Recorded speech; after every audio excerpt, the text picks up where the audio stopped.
unmute myself, and then unmute y'all. Ship combat. I don't know if you did, but you should, so go ahead and do a long rest. I'm going to transition us, and to everyone in chat, I will get us started quick here. As you can see, I need to adjust the cameras, so bear with me.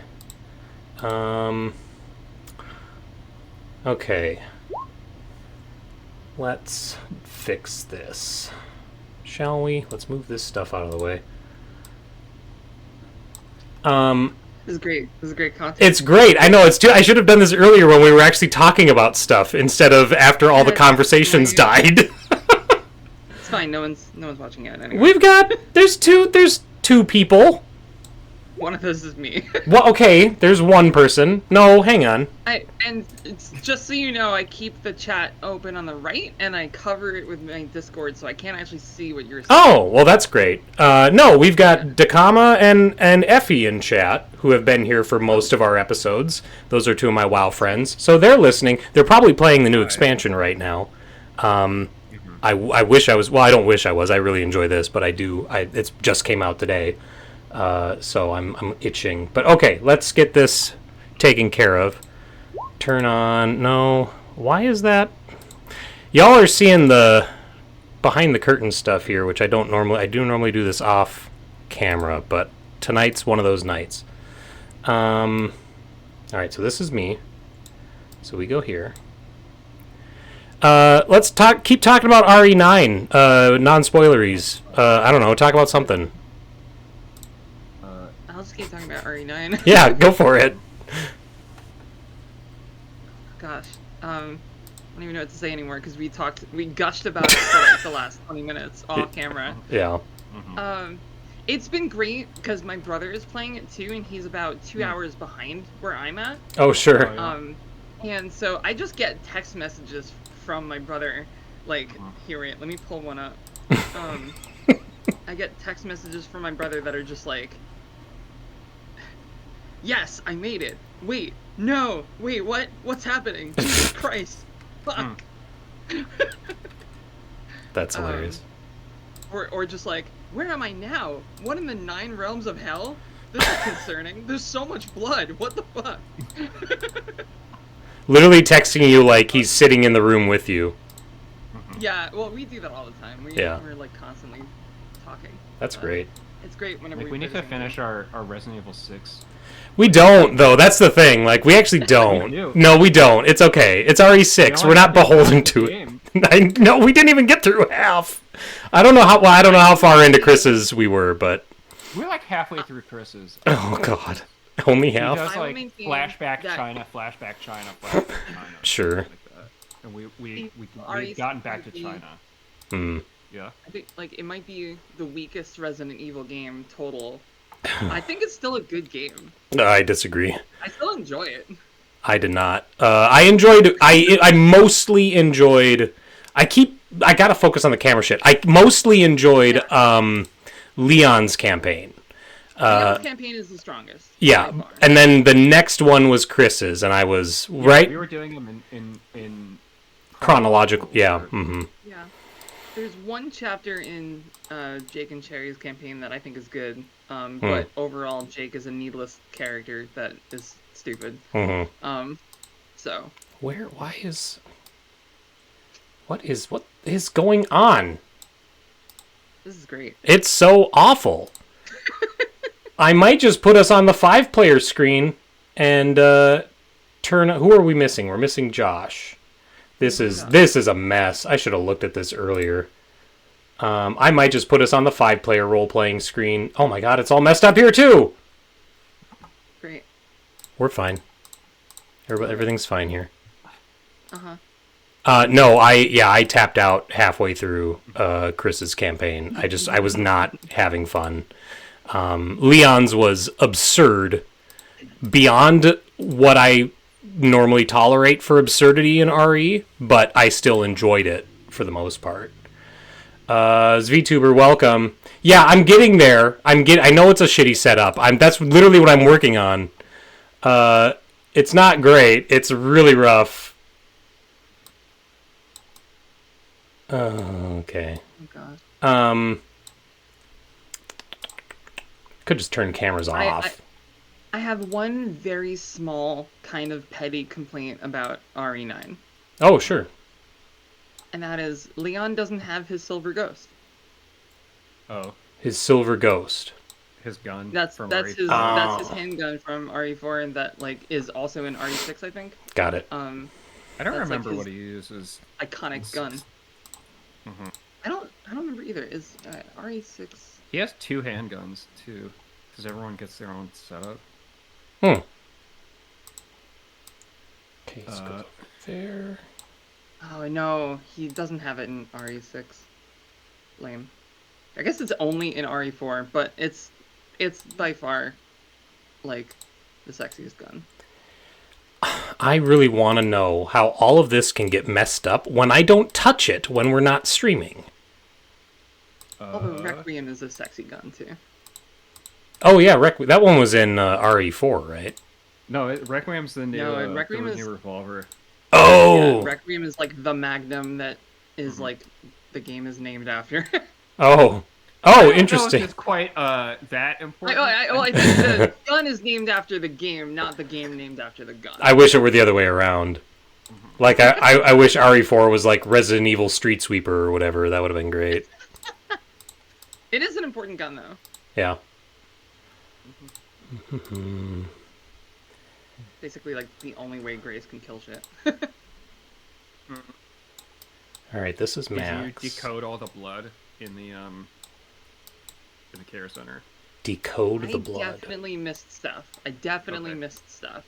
I know that there's secrets and stuff that I missed. So she has a couple of items that give her recipes to craft things. Yeah, I think I got.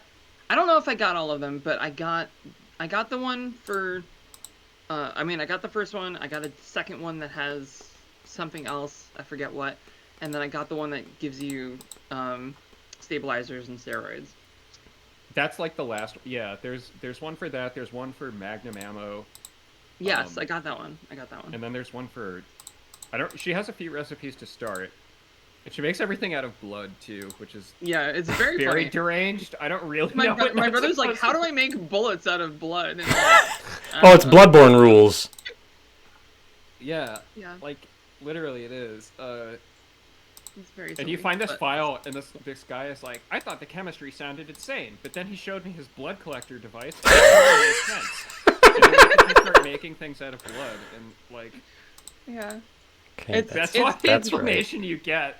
If you suspend your disbelief, it's very cool mechanic in terms of gameplay. To be totally fair, very goofy. You've had to do that for every Resident Evil. There's no Resident Evil that had. They have gotten less and less grounded in reality as we've gone on. I mean, they never were. When they dropped That's what I mean. And you could pay a man to give you bullets and things, that made sense. Did it though? Did it make sense that he was always there? In Village, they turn into crystals, and you collect their crystal skeletons. And give them Okay, that we don't need. We can turn that off. Two of you don't have a frame, so let's fix that real quick. We're almost there. Everybody. Although there is a floating frame here. I'm sure chat is just loving this right now. And yeah. Yeah. Mm-hmm. Yeah, I'm just gonna say I'm totally loving this. Definitely. Cool. You know what? We're just gonna say fuck it to the normal screen, and we're just gonna fix the tactical one only, and we will only be on tactical this time. And then I'll find time at some point to actually fix this stuff off. You need to have we're only combat. Only combat from now on. Everybody roll initiative for the rest of the night. I'm kidding. Don't do that. You need to have a setting for each of us being missing. It just takes so long. And Max, I don't have the energy. I was gonna say time. I do kind of have the time. I just don't want to do it. But then I gotta do this shit is the problem. And my dog's going crazy in the background. I'm sure you can hear that. That's fun. Woof woof. What else were we talking about? Has anyone here watched Pluribus? That's next on my list to watch. I'm excited to start that. I haven't watched it. Okay. I'm still trying to catch up on Severance. Oh, sure. Yeah, I'm waiting for season 3. I still haven't finished season 1. Oh! Season 1's amazing, I think. Yeah, it's been really good so far, and like the main theme is stuck in my head. Hmm. I really like the music. Mm-hmm. I loved Season 1. Absolutely loved it. Season 2 is really, really good as well. But because it's a mystery show, like, whenever you start to answer questions, it just loses some of that, what makes it compelling. That's fair. Mm-hmm. That's fair. But it's still really good. That ending of season 1, when he goes into the room, the big spotlights show up, and it's like, Don't tell me anything. Severance. Oh, welcome. Yeah. Yep. They're like, welcome to Severance. The real Severance starts now. Yeah. The real Severance starts I was now. shocked when they just And then name next door dropped. is like, he steps out in front of the camera, which I was like, oh, this is actually kind of interesting. Yeah, he actually spun the camera around to look at him was what it was. It looked like he stepped out, but he just turned it. He's like, I turned left. The scene in RE9 where Leon turns to the camera, looks directly into the camera, and says, "These residents are evil." Yeah. Okay. We're almost there, folks. 20 minutes late. We're almost there. Yeah, we're gonna play some D&D. We're gonna play D&D. It just reminds me of the old Upright Citizens Brigade skit show. They had this skit where this guy kept going to the video store and claiming he had the titular line in Star Wars. His famous line being, "Boy, I'm so tired of all these Star Wars." I love that. So to prove his point, he like comes back with a video, like an edited copy, and it's like they're in the Millennium Falcon, and then all of a sudden it just cuts to like grainy footage of him in his truck. It's like, boy, I'm so tired of all these Star Wars. That's hilarious. It's really tough, but it's stuck with me all these years. Okay. This is not our normal screen. But it will do. So with that, let's actually get this shit show on the road. Hello and welcome to Monday Night D&D. That is the official name now. I am the host and DM, Nick. And as I was talking about earlier, the new WoW expansion came out today. So that's exciting, but I'll play it tomorrow. When last we left it's a shorter session tonight. Obviously, we're starting a little late. We're missing Josh. We're going to go till our normal time of between 10:30 and 11. But yeah. And then you can catch us this week, next Monday, and the Monday following. So that is our upcoming schedule. When last we left our heroes, the party was recovering from the fight on the Bold Brawler. And they were wrapping up their business at the Yuan-Ti commune of Dunwater. You went down into the Chamber of Soul, the Chamber of Spirit, excuse me, and you faced a Spirit Naga, Narcooz. Spirit Naga had made a deal with the usurper Yuan-Ti champion Shuna. Gave him access to some of the Spirit Naga's power in order to usurp the commune and take over as ruler. You defeated Narcooz, which freed your ally Zendris from the gas spell, which was great. Yeah, it's just Gesh. Gesh? Yeah. Yes, yeah. Oh, okay, all right. I've been bothering it for a month. Sorry. No, that's fine. Like, it's one of those things that, like, I heard it in an audiobook, and the guy on the audiobook calls it gas. So I was like, okay, that's how it's said. But Gesh, apparently. I think you're forgiven for mispronouncing a very commonly Right. mispronounced word. It's one of those that you look at it and how many people have actually heard that? Yeah. So, Nick, say bagel. Bagel. I'm not, all right, hang on. I'm not, I'm not Britta from Community here. I know how to say bagel. It's bagel. Bagel, yeah, bagel. I'm not gonna, Britta's not in this, Justin. Okay, yeah, so you defeated Narcooz, and then you sailed back to Saltmarsh. You have charts that show the location of the Sahagin fortress, but you have no idea the strength of the Sahagin forces in the fortress. And on your way back to Saltmarsh, your ship was actually attacked by a Sahagin raiding party. which you handled pretty easily. There was a couple of tough situations, but overall you were able to take care of them. And the rest of the Sahagin that had shown up saw how easily it was. You get the sense that it was more like them testing your strength. Because they saw how easily you dispatched the ones that they sent aboard, and then they all retreated back into the depths. And then after that, you did your long rest, which it looks like I got your long rests on here. Yeah. And then you returned to Saltmarsh. Of course, aboard the Devilry, which is the ship that you've been sailing with. So you return to Saltmarsh. What are you all doing in Saltmarsh?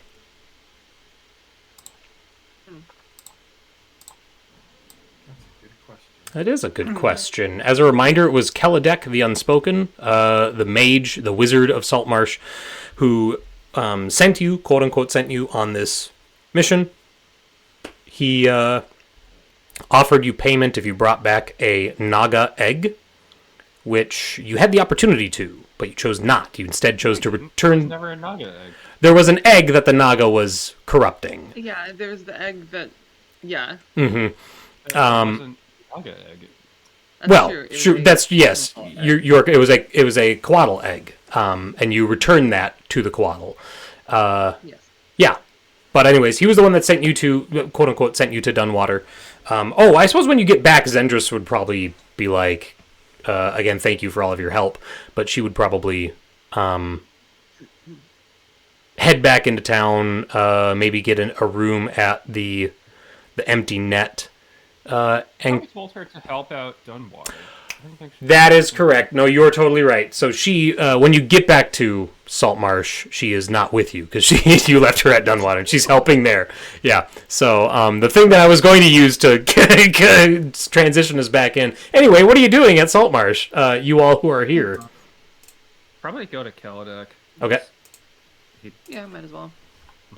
I mean, I'm assuming we're bringing back the miners too. Oh yeah, they're definitely with you, for sure. Where is Kelladek? There he is. We'll drop him on the map just to get the little visual. Yeah, tall, long black beard. Where is his... There it is. There's Kelladek Tower. So we'll put him down there. Yeah, you go and visit him, and just like before, his imp is perched at the door,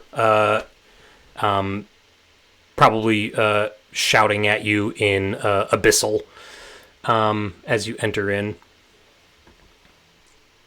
And he welcomes you back, and he... the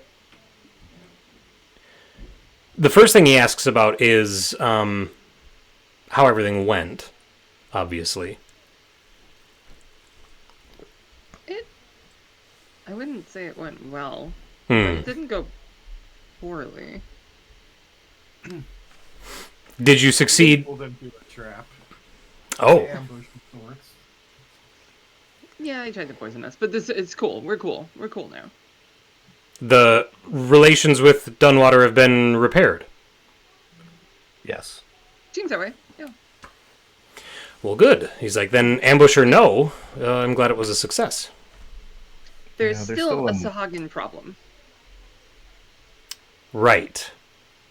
And Kelladek's like, yes, I remember you mentioning the Sahagin previously. Oh, okay. Is this a Sahagin problem that threatens Saltmarsh, or is this a Sahagin problem that threatens Dunwater? We were just attacked. Bodies. Hmm. Yeah. Yeah, we were Less than attacked a not day too sail. far from the coast of from the coast. Hmm. Saltmarsh, yeah. Yeah. Up the coast or whatever. Yeah. Or down the coast. What have you learned about these? Tell me what sort of threat these Sahagin pose. Are they... were they... The rumor before was that there was a raid on Dunwater. Is this true? Yeah. Yeah, they like yeah. gathering people. Yeah, they Half kidnapped of a bunch the, of a bunch of Yanti and collapsed a bunch of tunnels and They were demanding for more people as well. Hmm. yeah. And the miners that we brought back were about to be some of the number that were given to the Sog. Yeah. It's been a while, so I forgot. Did we get the reason, the purpose that they were gathering people for? You did not. You just know that they've been working with pirates to transport captives back and forth. Mm-hmm. And that's how you have charts that show where the fortress is. Sorry, go ahead. I was just going to say, yeah, the Sahagin are also working with some pirates. There was a ship, the Bold Brawler, I believe it was called. Anyway, that ship is not a problem anymore, but there might be others. I see. Well, this is concerning then. As those who have been, well, what is it that you plan to do next regarding all of this? You're the ones that have been involved up to this point. I'm curious what your goal is going forward. Get a drink. The coast isn't safe. We'll need to, root out the Sahagin, or else nobody will be safe. What she said. They still have some captives as far as we know, although we don't know their fate. I see. Rooting out the Sahagin won't be easy. They tend to live deep under the surface of the ocean. Environments that are hostile to us are normal to them. It will be quite an endeavor. One, to just locate where they're coming from, and two, to actually do something about it.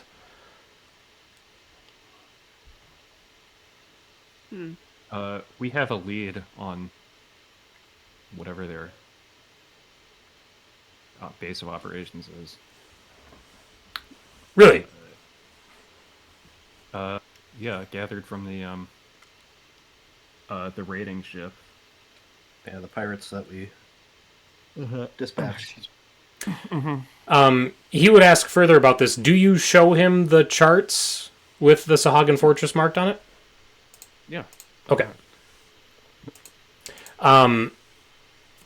Kaladek looks at that, and he's like, this actually isn't as far out as I would have expected. He's like, yeah, okay, and he's drawing a line, and he's marking the map a little bit and like assessing it.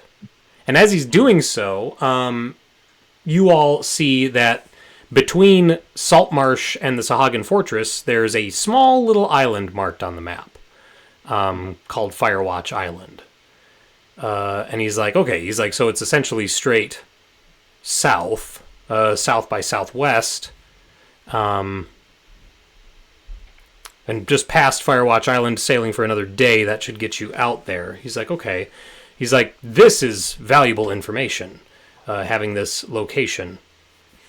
He's like, I would love to assist in any way that I can. The services that I offer.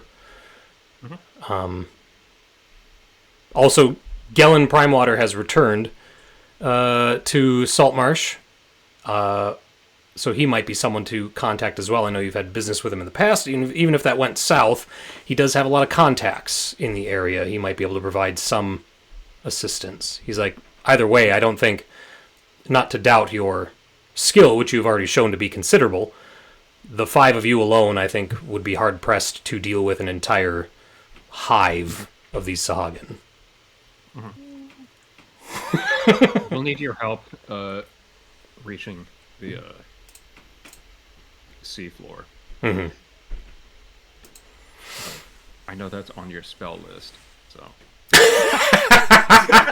Yeah, do you now? It's published on this website. I mean, yeah, it's like. Let's see what's on his spell list, because now I'm like, which spell are you talking about? He's a wizard, isn't he? So. Kaladek is a mage. Oh, okay. Which that's just the enemy. Yeah, thing, right? The monster stat block is mage. Oh, okay. Well, I mean, I either you would know of a spell or could help us acquire water-breathing assets. Certainly. Just for the enable 4, upgrade. I don't need one. Of course.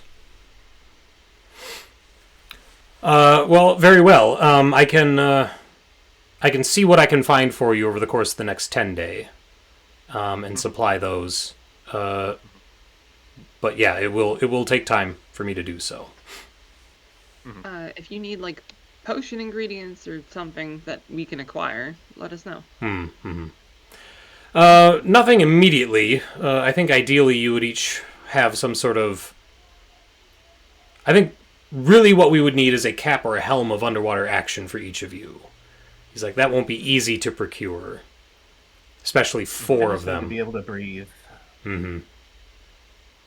So you wouldn't need to go as far as that for me. I just need to breathe.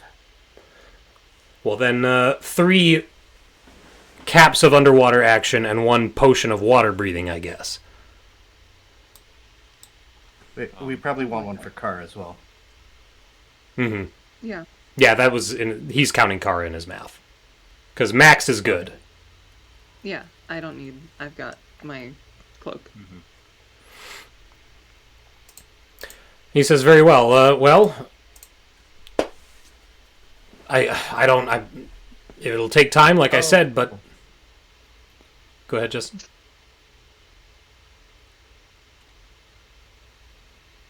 I think you're You're just jittering. You're going in and out, Justin. Oh boy. Can everybody hear me okay? Am I coming through okay? Oh yeah, you're good. You're Okay. good. It's just Justin. Okay. You might be back, Justin. It looks like you're back. You're moving again. Yeah, so that's good. Yeah. But yes, so you all have a downtime. You have 10 days of downtime to conduct whatever downtime action you want to do while Kelladek gets those items together. Getting those magic items together from Kelladek will replace a lot of the normal magic items that he would generally stock. That change every 10 day, So I'll generate those still, but a number of those are just going to be replaced with him finding the helms. And he might not get everything. Like, I got to roll for that stuff. So. Okay.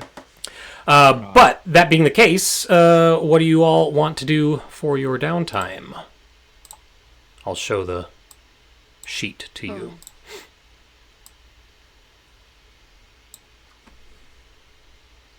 Oh, and I have to update our inspiration numbers. I was so worried about cameras, I never did inspiration.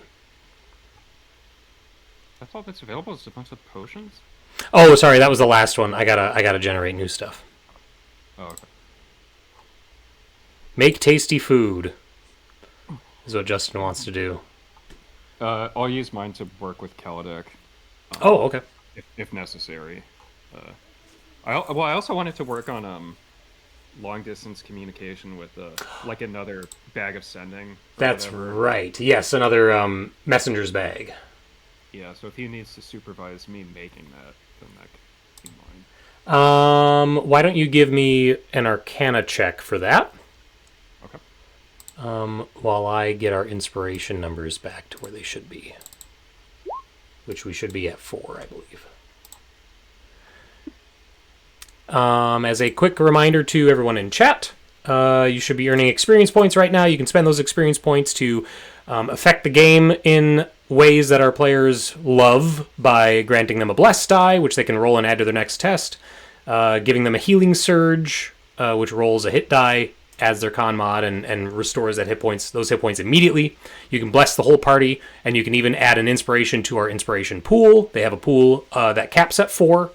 And we're at 4 right now, but any inspiration granted from chat is going to go above that total. So, I'm gonna spend one. Okay, we're down to 3. Okay. Can't roll a non-single digits. So a 13. Okay. Yeah, I'll remove one more. Like Kelladek has to assist, so I'll remove another magic item from his stock to show that he's devoting energy and time to helping you. Mm-hmm. So we're creating a messenger's bag with Terpsichore and Kelladek. What are the rest of you doing for your downtime? I would like to do some research on Sahagin. Perfect.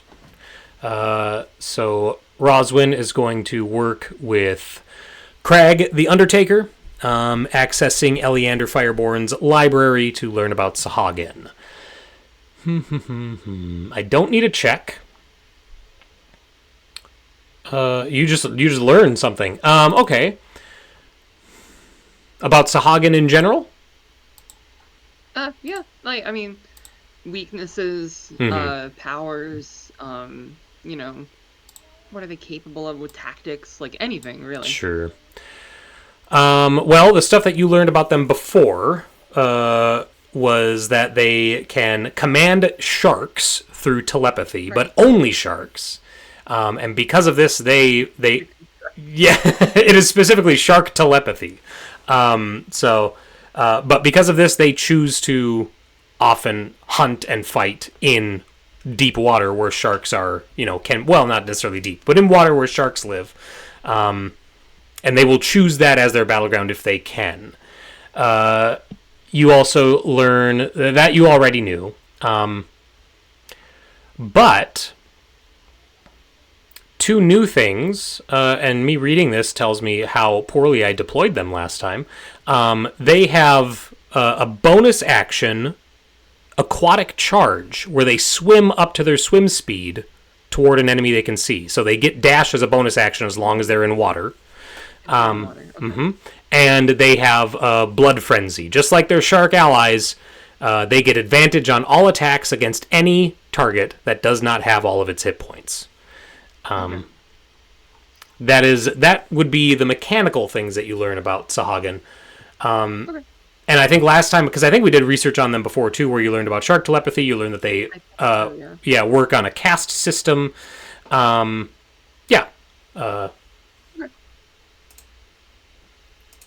Justin, you wanted to make food, you said. Are you working at the snapping line again? Yeah, I'm trying to get promoted. Okay, great. Work there once a week. It's hard to be promoted if you're like work for 10 days and then leave for like day. He's just like, I need tomorrow off. I'm going on an adventure. A month if you only count the 10 days that I work here every month. But boy, when Quizzy's there, it's great food. Whenever I'm here, I want to be assistant manager. Okay. Why don't you? Oh, I don't need a roll. We're just gonna roll 2d10 for you, to see how much you make. You make 10 gold. Quizzy. Wow. Great job. And actually, if I can get Roswin and Quizzy to both roll a d10, and if you roll a 1, you get a complication. Oh boy. And then Ian, if you can let me know what you would like to do for downtime. I rolled a 1. A research complication. Oh no. Everything I told you is a lie. That's the complication. Oh god. Oh, Means I got to redo a bunch of stat blocks. Oh shit. Interesting. That's fun.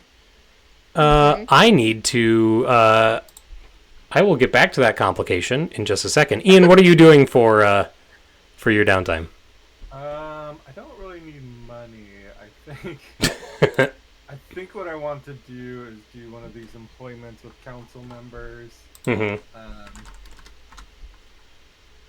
Specifically, I'll work on Anders Solmore's shipping vessel on a contract to a nearby coastal city. Okay. My thought process there is I can help guard it and keep an eye out for any Sahagin as we're kind of doing this run and see if I can see anything. Okay, that sounds good to me. I just need to check real quick if Justin did not get a complication. Okay. Why don't you go ahead and roll? Let's do your payment first. And don't worry, Max, I'm not forgetting about you. I'm getting your thing set up. Oh, I know. Simon makes 18 gold from this employment, and then go ahead and roll me a d10 to see if you get a complication. One. 3. Okay, no complication for Simon.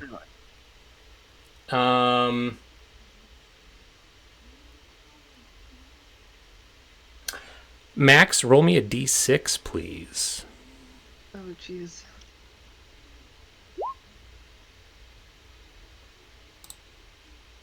Five. Okay. What would that be? Strength, Dex, Con, Int, Whiz. Okay, so one of the books that you accessed in Eleander's library to get information on the Sahagin, as you were reading it, you got this overwhelming feeling. Well, it wasn't overwhelming at first. It was a slow build. It was very underwhelming at first, and then it gradually became overwhelming. But it was this oppressive, like almost like a paranoia was setting in over you. And eventually, like, the words started to bleed and bend together, and your vision got kind of swimmy. The book was cursed. And for the next, we're going to say 3 days, 72 hours, you have disadvantage on all wisdom, ability checks, and saving throws. Okay. For how long? 72 hours, you said? Yeah, 3 days. Okay. I'll be like, Craig, what is this? He's like, oh, no, don't, I'm not, no, just close it, put it back on the shelf. I already opened it. Well, Damn it, shut, put it back on the shelf. He's like, go eat a bunch of garlic, turn 3.5 times counterclockwise, and then make sure you sleep under an elm tree tonight. What? Are there elm trees in Saltmarsh? I don't know. I don't know. I'm just the Undertaker. I'm gonna do some more research on whether I need another downtime to research. No. Yeah. Okay. Okay. Simon, you end up working with one of Anders' ships, going from Saltmarsh to the nearby city of Seaton. There's no Sahagin activity on the trip. Luckily, it goes pretty easily. Excuse me. But you do notice that when you go to Seaton, Seaton it's a large city and it has multiple like dock districts, and one of them is there's very little activity. Like there's only a couple of vessels that are docked in this one district, and the buildings and everything are very run down. There's some people walking around, but it's very light on activity. The whole district just looks very decrepit. And, as you're going by, you talk to some of the other sailors on the ship that you're serving on, and they're like, oh, that's the Styes. That district it's had a rough time in the last, few 10 days, maybe the last 2 months tops. And you hear all these rumors about, like, there's someone who's like, oh, there's this one murderer that's going around that they can't catch. And there's someone else who's like, oh, no, there's this big conspiracy, and there's this cult that's doing all this strange shit. And someone's like, don't drink any water from the Styes. I hear it turns you into a fish person. And so, like, there's all these different things that people are talking about. But the point is that whatever is going on, things are harsh there. And the ship gives the Styes a wide berth as it then sets in at a much nicer section of the docks that's closer to the market, and you're able to finish the rest of your voyage from there. Interesting. Okay. So you wrap up your 10-day. Before we go any further, let's figure out what Kelladek had for you.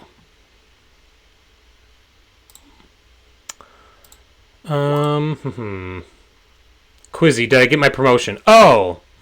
Roll me a d10. On a 10, you got Employee of the Month. Sorry. No.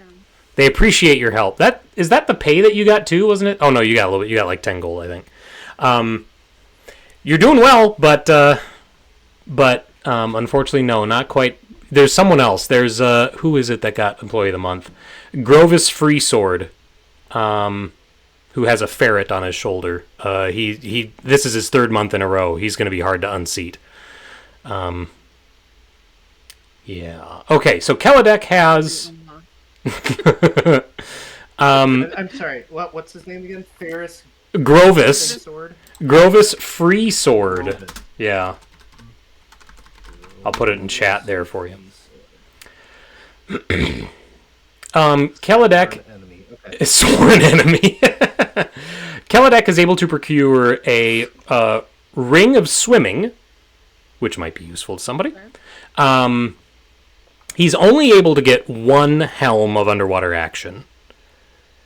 And then he's able to get 3 potions of water breathing. But I will share these items with you all. Helm of underwater action. Oh, everybody's favorite 2 words, requires attunement. But it gives you a bunch. You can breathe underwater, you get dark vision, and you get swim speed. Pretty good. Mm-hmm. It's everything you need. Really. It's everything you need. Except for, like, helm of anti-shark repellent. Anti-shark repellent. You know what I mean. Shark repellent. That's just blood. Anti-shark repellent is just bleeding in the water. And then potion of water breathing. Let me get that in the journal too here.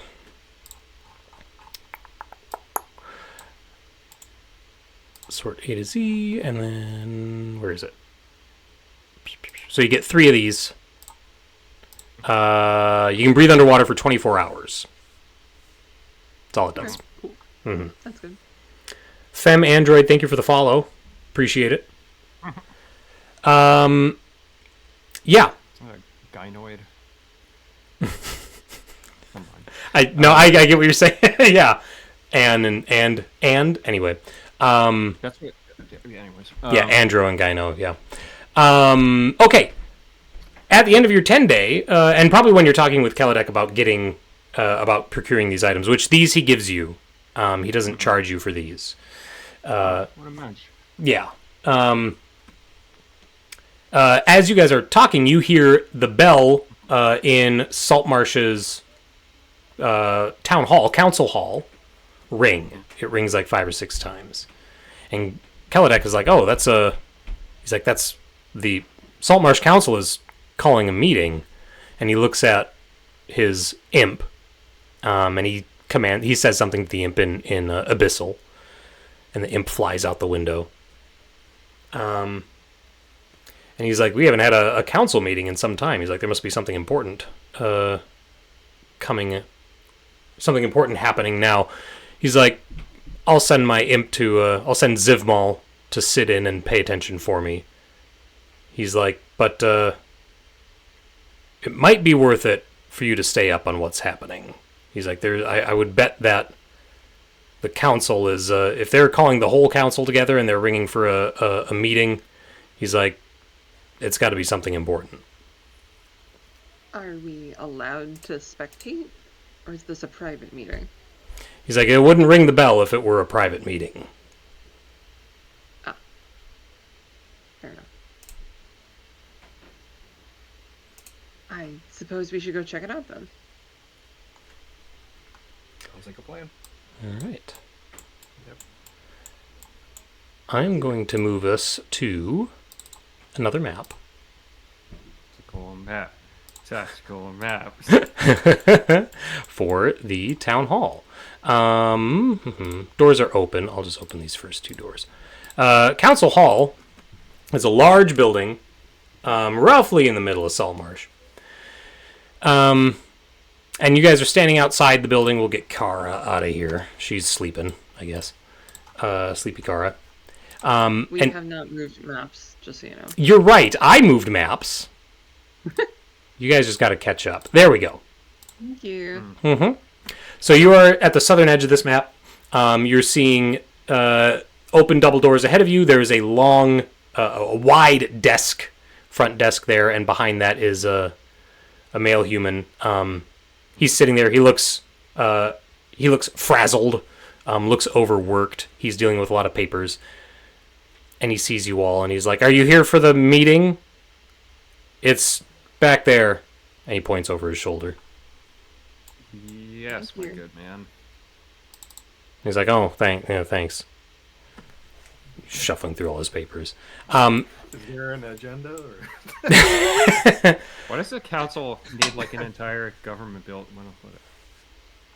He's like, it's nobility stuff. I don't know.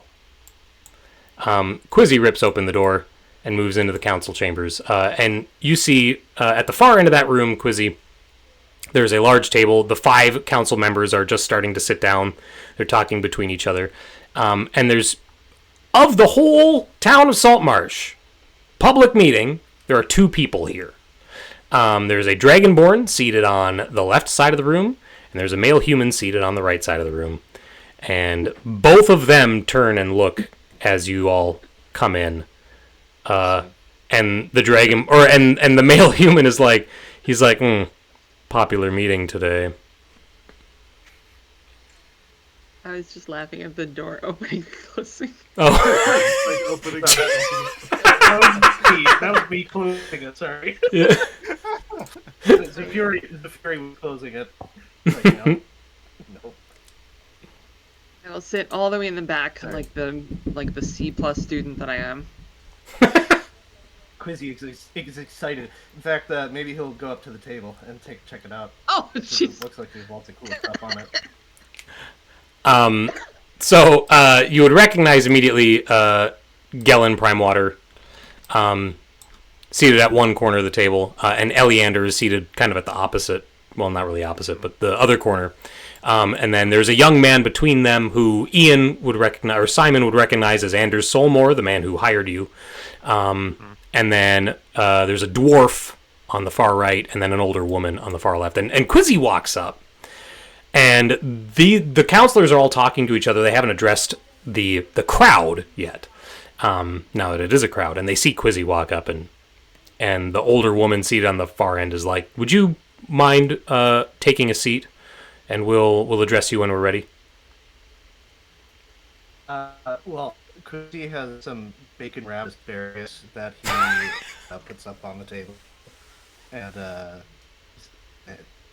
never do meetings on an empty stomach.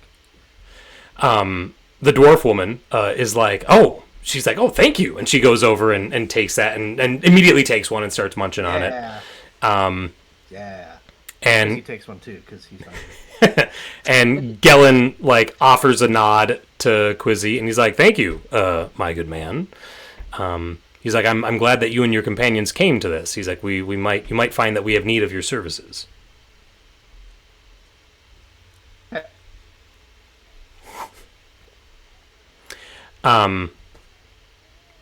At this point, I'll get up and go over to Quizzy and just be like, "Okay, let's sit down." I'll, like, drag her away, or him away. Oh! They want me to leave? Oh. They want you to sit All where right, it's I'll go back to my designated. seat. Yeah, please. And I'll go back to sitting all the way in the back.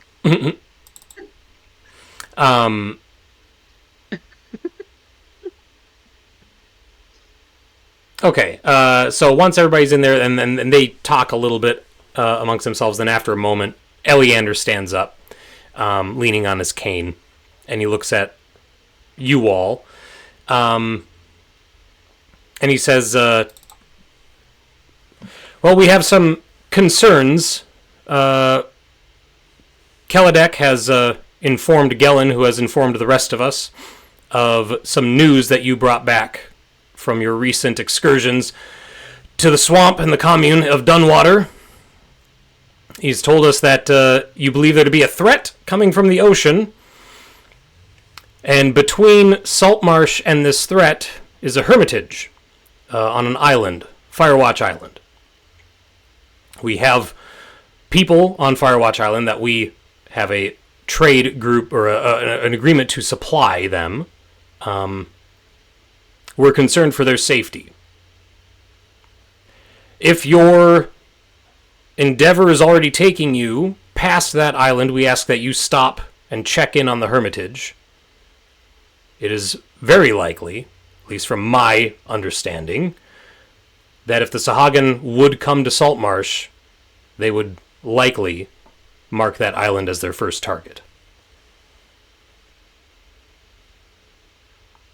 What happens to me? Why would underwater creatures attack an island? It is roughly halfway between their point of origin and Saltmarsh, and more importantly, this hermitage is in fact a fortress. It is a defensible position. The people who are there now are not trained defenders, but it would be a staging ground for them if they sought to, for the Sahagin, if they sought to actually come after Saltmarsh. Is the fortress underwater? It is not. Okay, I'm not sure what the Sagan would want with it. Am I talking to Gellin? You're talking to Eleander. Yeah, Oh, okay. I mean, it's possible that they just want the population that's living there. If they're grabbing yeah, people. they're grabbing people, so there's people. How many people are in the hermitage, roughly? We knew of 8 that were there last we saw. And when was the last time you got contact from them? And he nods to the Dragonborn that's seated there, and she turns and looks at you all. She's like, I take a rowboat of supplies out to Firewatch Island every 10 day. And she's like, I'm scheduled to do another one tomorrow. The last time I went was the last 10 day, and when I went then, they were fine. Okay. A rowboat? How long does it take you to row out there? She's like, it's a good 5 hours. She's like, the seafloor is too shallow. Approaching the island for any large ships, and she's like, She's like, I get paid well, and I only have to work once a 10 day, so. Sounds like So a good it's gig. Shallow for boats, but not too shallow for sharks, I guess. Right, well, yeah, sharks don't need a whole lot of water. They kind of do need water, though. That is. Well, yes, they need water, but Yeah. like what, like 2 feet? Depends on the size of the shark. I don't. I think what Case is getting at is they're probably not. The sharks aren't raiding the island. Oh, no, I mean, well, that would, yeah. They might be, you don't know. You haven't gotten out there yet. You don't know. That's true. But we haven't currently yet seen any shark men This is true. yet. Just fishmen. Yeah. And marrowmen. Yeah. Eleander. This island is. Okay. Okay. Yeah, Eleander's like, the council will offer payment if you check in and bring word back of the hermitage and its residents. He's like, and also I believe that Okay. Oh, great. No need to go over the terms any further. No, I believe that Mr. Solmore has a personal matter that he would like to discuss with you as well. And Eleander goes back to his seat, and Anders stands up, and Before I that- raised my hand. yeah. Yeah. Question: what was gonna happen at this meeting if we didn't show up? I was wondering that. Anders is like, we were discussing increasing Lenextria's pay, the supplier, to actually go ashore and check out the hermitage. But considering that the threat of Sahagin is on the line, and you all have experience with them, it would be appreciated if you would perhaps go instead of her. Do we still get paid if everyone's already dead? Yes. Yes? Yes. Right? Not that I'm a jaded pessimist or anything. It sounds like we should get moving then. It does sound that way. Oh, okay. I was like, did Zafiri just grab a bacon-wrapped asparagus? And Anders stands up, and he's like, I also have reason to believe that there was a new person that went to the Hermitage in the last month or so. A dwarf named Morley. This dwarf owes me a lot of coin. And if he is indeed there, I would like it if he's brought back to Saltmarsh to pay his debts. That's right. We're looking for a dwarf, aren't we? Is this Which Anders one are we- speaking? Yeah, this is Anders speaking. I don't know. Who are you talking about, Justin? Sorry? Actually, it was for is for Oh yeah, I was looking Sorry. for, but I wasn't looking for Was I looking for a specific dwarf? Yeah, that's right. You Yeah, were. name of one. Yes, Glim Flintfist is the dwarf that I'm looking for. But How could maybe I this forget Morley Glim? person knows where Mhm. Glim is. I'm top things. Entire party.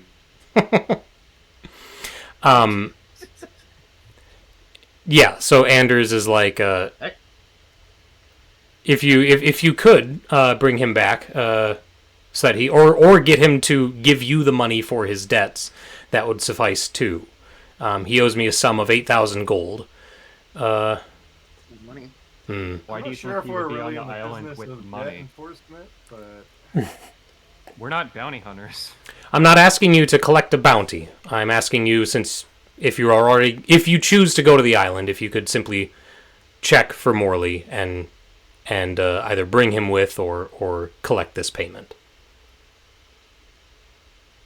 we'll check. How do you but I'm not rack up a- such a debt? No one in this town seems to have any money, except for the people seated around the council.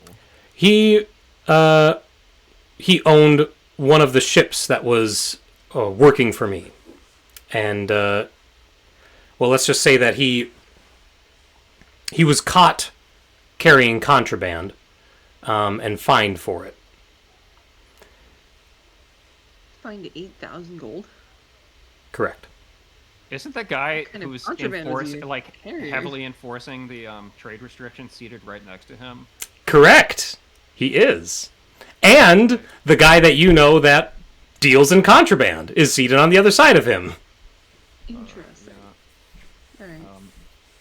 Maybe don't bring that up. We person find. Justin, you are a robot. You're really you're cutting in and out very I bad. can't say we'll make it a priority, but Very well. We'll look for anyone we find on the island. If you are able to collect Morley's debt for me, or if that debt makes it back to me, I will make sure that you get 20% of it. If it doesn't make it back to you, we get 100% of it. I say under my breath. Oh, I was like, oh, so you're offering to? Got it. I don't think this is like, yeah. Yeah, again, I can't say we'll make it a priority. Understood. Are you going to ring the bell anytime that you need to talk to us? Because, like, we have other places that you can find us. Well, we know that Gellin has dealt with you in the past. Boo! Oh my god. Sorry, you were saying? So if it works for you, we can go through him. If there is another method you would prefer for us to contact you, we can do so. You can go through Teledeck. Well, yeah. Alright. Or, I don't know. What's Garen? What's his deal? He is sitting silently and just listening to the whole thing.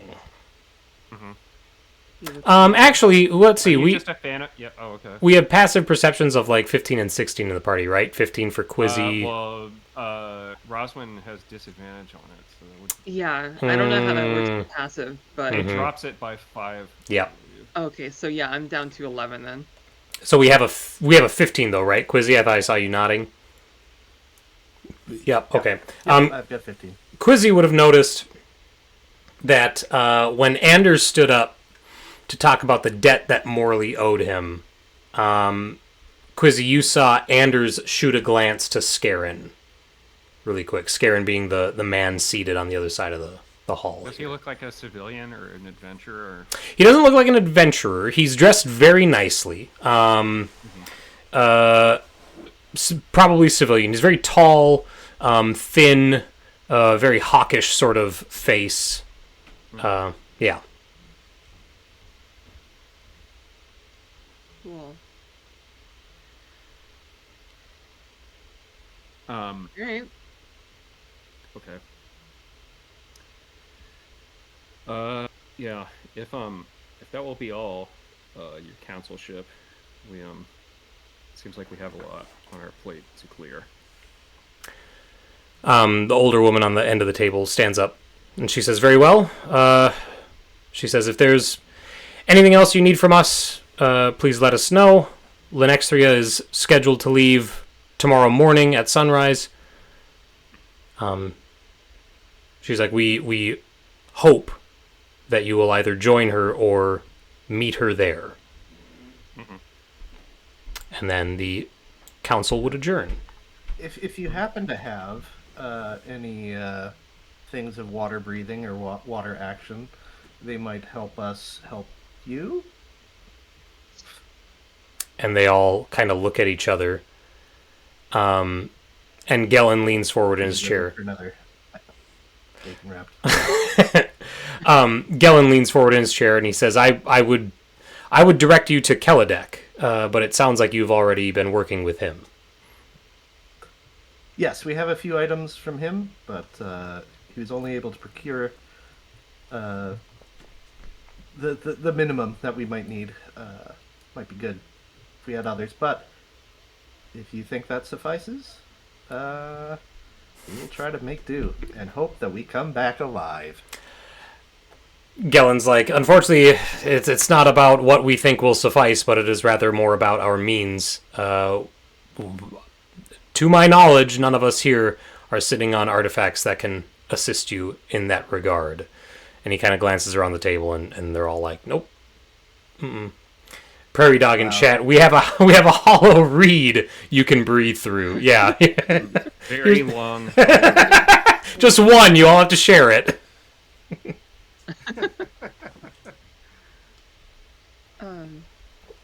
All right, fine. Yep. Bye. Okay. As I'm leaving, Mhm. so, like, I'll get to the door and then I'll turn around and I'll be like, "Oh, and Eliander, could you please mark the cursed books in your library next time?" And he like looks around and he goes, certainly. Yeah, he's like you were in my library? I'm doing some research with Craig. He's like, okay, I'll have to have a word with Craig then. Oh, I didn't mean to get him in trouble. It was really my fault. Hmm. But also partially your fault. And then I'll walk out. Okay. All right, so you have roughly 24 hours. Is there anything else that you wanted to do in Saltmarsh? And then when you do leave, were you hoping to take the Devilry, or were you going to take go with Lenextria in her boat? Well, it sounds like it's too shallow to take the Devilry, right? You'd have to end up taking a lifeboat from the Devilry, yeah? Like you wouldn't be able to take the ship straight up to the island. Can her boat accommodate another, like, 4 people in a... Yeah, I said rowboat. It's actually a keel boat. Like it's a single sail vessel. Okay, that's much more reasonable. Can I do 1 day of carousing? 1 day. Yeah, let me look at downtime and see what that would do. Cool. Uh, I haven't gotten to hang out with my boys at the Empty Net. that's true. Okay, yeah. So you're doing the empty net. We will roll. It will cost you a 1d6 instead of 2d10 for carousing in gold. Sure. 2 gold. Okay. Oh, you got it. Okay. Excuse me. And then give me a charisma persuasion check.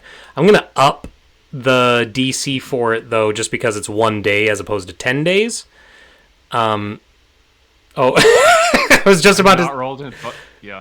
I was just about to say it's a 20 in order to get a contact. Okay. I'll spend an inspiration. Hell yeah. God. Oh, All so right. close. I still have not rolled above a 8 tonight. So... Roll me a d10, though, and see if you get a 1 for a complication. Oh, please. Oh, please. 18 on an 8? Yeah. What? Damn. And unfortunately, no complication. I mean, I guess I get the same thing with stealth, so Mhm. should... Anything that anyone else wants to do for the next 24 hours while in Saltmarsh? I will go back briefly to the Devilry and find Brahm. Mm-hmm. Brom the bosun. Yep. And Yep. I'll come up to him and just without really making my presence known, I don't like mean to sneak up on him, it just happens because I'm eerily quiet. Mm-hmm. And I'm just like, hey Brahm. No, whoa. You should announce yourself a bit sooner rather than when you're right over my shoulder. Oh, sorry. I have a quick question. Sure. Do you know a Glim Flintfist? That's the scholar, right? The guy who went into tombs and looked for dusty old tablets and stuff like that? Any information you have is news to me. Oh, well, last I heard, I don't know if he's around here or not. I don't even know if he's still alive, but I know he was looking into stuff on some. Oh no, I remember. There was a dwarf up in Seaton that was meeting with him about some expedition into the mountains. That was the last I heard. Into mountains. And Seaton is the city or village City. to the city? Yep, Yeah. city to the east. East. And Okay. that Simon yeah. went to. Yep. Yeah. Okay. Prairie Dog, thanks for the follow. Well, maybe if he's still alive, I can find him. Well, best of luck. Oh, thanks for the help. Quizzy will take a day to make a delicious excursion dinner for everyone. Hey, love it. All right. So we can have a party tonight and have a good meal. Probably fish-based, since you're in Saltmarsh. Nah, it'll be salt-based. Everyone enjoy your salt cubes. And then Simon, anything from you before heading out the next morning? Nah, I don't think so. Catching up on sleep. There you go. Okay. Are you taking the keelboat with Lenexthria, or are you sailing the Devilry and then taking a rowboat for yourselves from there? I think we might as well take the keelboat. What do you guys think? We protect this guy too, in case anything happens. Okay. Sounds good. All right. The waters are choppy. The sky is overcast. Lenexthria takes you to the island. By the time you get there, first of all, the trip there is pretty uneventful. You can play cards and stuff on the way there. But the island is small, and it has 3 stony peaks on it. The tallest one is like 200 feet high, and it's almost like a spire. Like it's very narrow and thin. The other 2 are more like rocky mounds, essentially. They only go up about maybe half that, 100 feet. And the fortress is right in between all 3 of those. It has a 20-foot high wall, and it looks like it rises. The tower in the middle of it looks like 4 stories. It is this dark silhouette against the overcast sky as you're coming up to it. The island has the southern approach of the island. Or no, wait, sorry. Let me re-angle it to that offshoot. 90 degree. Yeah, sorry. The northern approach. Northern? Okay. Yep. Because now this map is oriented a different direction from the Saltmarsh. Anyway, the northern approach is Yeah. there is a small inlet between 2 of those peaks. But Lenexthria goes around to the opposite side of the island, where there is a large sandy beach and a single dock that extends out into the water. And she docks up to that.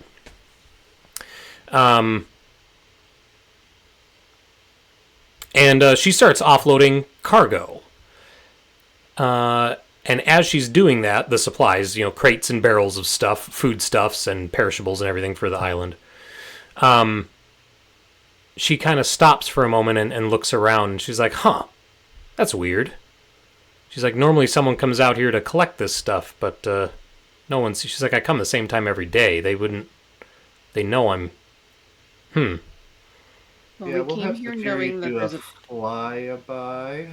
Okay. Just to check over the walls and see if there's Sure.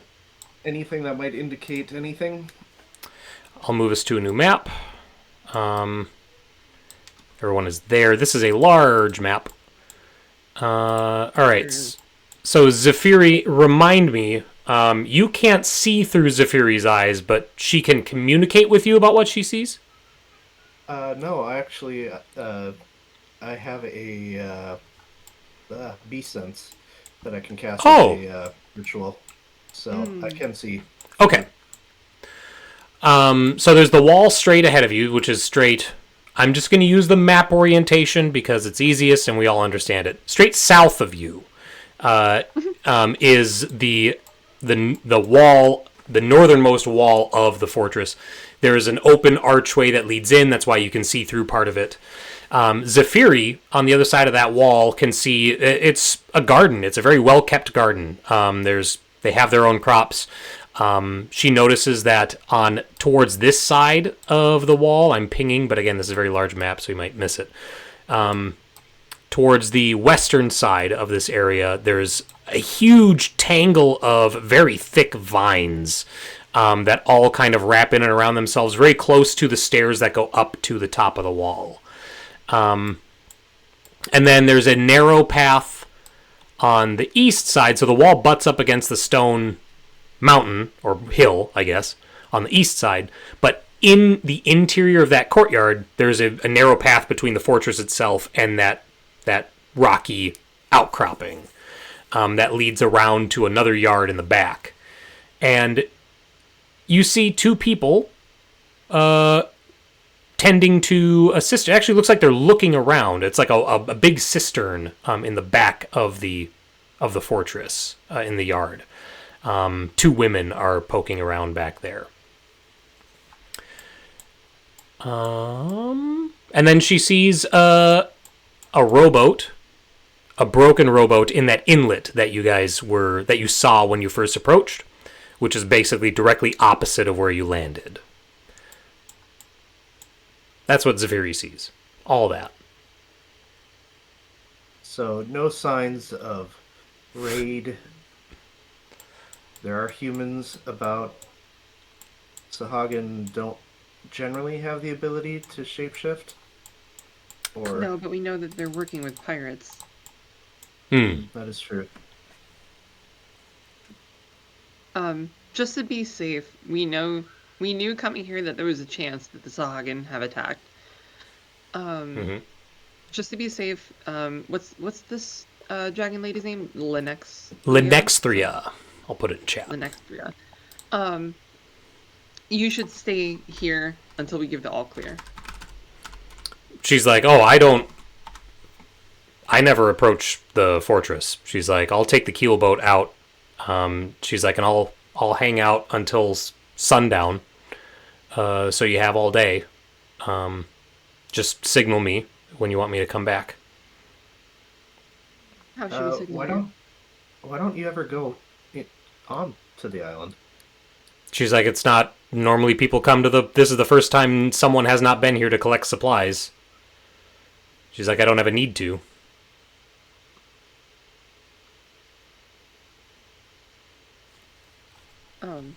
What's the best way to signal you if we need a quick exit? She's like, if you can make a fire of some sort, a torch or something.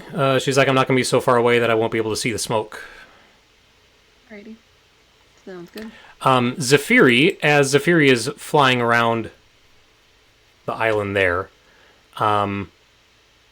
Zephyri hears this beating of huge wings and there's very quickly to follow is this unearthly screech as this huge beast comes flying up over the rock outcropping. This monstrous feathered creature with almost like a deer skull shaped head and this large pair of antlers. And it is barreling straight towards Zephyri. I am going to need initiative. Oh no, bored. Terpsichore are on top of it. Look at that. Yeah. And then everyone remember to add. Let's get the D8. A 2. Yeah. Okay, so 15. Let's go. 20. And initiative. Oh, thanks for that +2. Descending order. You got it. So, first things first, Roswin can swap initiatives if you so choose before we start. I'm happy to sit where I am, but Simon, if you want to swap with me, we can't. You can go before me. Sure. Okay. I'm happy going last. And then I will take either nature or survival checks from people to see if they know what this is and what it is, what it's about. Nice. There's a 22 on survival. Terpsichore, knowing more than Quizzy, knowing a lot more than Simon. Terpsichore, you know this thing to be a peryton. This one is considerably larger than any peryton you've ever seen or heard of before. You know that I'm going to get accused of targeting, but this is actual peryton lore. Terpsichore, you know that for one reason or another, they tend to prefer to pick up small humanoids, carry them back to their nest, I didn't make anyone pick any character. and devour their heart. Everyone got to make whatever character they wanted to good. make. And you also know that their preferred type of small humanoid is often gnomes and halflings. Okay. So, Wait, I'm sorry. Halflings, they wouldn't know about halflings. maybe perytons are the reason why halflings are so rare. Yeah, maybe the great peryton scourge of 1732 or whatever. Okay. This thing, You make everything grab me. you can look up perytons. This is in their lore, like this. Yeah, I think you did a search and like what monsters can gnomes, and what monsters can grab little guys. I'll have you know, there's a halfling in the party too. We can, you're not the only one that's on the menu tonight. So Yeah, and you have like 3 times as much hit points. I think it's more than Which 3 reminds me, times. should I think it is more than 3. More than 3 times, yeah. Yeah, I think we finished a rest. By some Yes. technicality. Oh, yeah, Either on we the have 10 ride over temps, right? here. Yeah, you would have that temp. 10 tempies. Okay. That's good to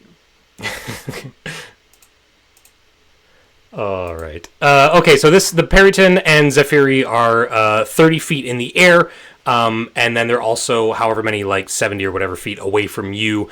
We're not going to do math. Whatever is the greatest distance from you, whether that's length or height, that is the distance to them for you. So, Terpsichore, you're up first. Okay, I jump over this small hurdles in front of me. And then I'm gonna really mix things up. I'm gonna shoot it with a crossbow. Ooh. What? I didn't even know you had a crossbow. It's a light crossbow. Oh, sure. 12. So I'll just move on with my life. Okay. Yeah, 12 misses. And, yeah, we can just carry on. Okay. Anything else on your turn? Awesome. Like, I think I would have had to explain pretty much all of this. Like, Yeah. in the run over here. Mm-hmm. Yeah, I don't think I really have much time to do anything else. Okay. In 6 seconds, I had to explain their whole gimmick. All right, Quizzy, you're up next. All right. I have 40-foot movement, 8 squares. Cool. Zephyri is going to gawk and come back. Okay. Dodge probably. Hmm. Actually, go there and dodge.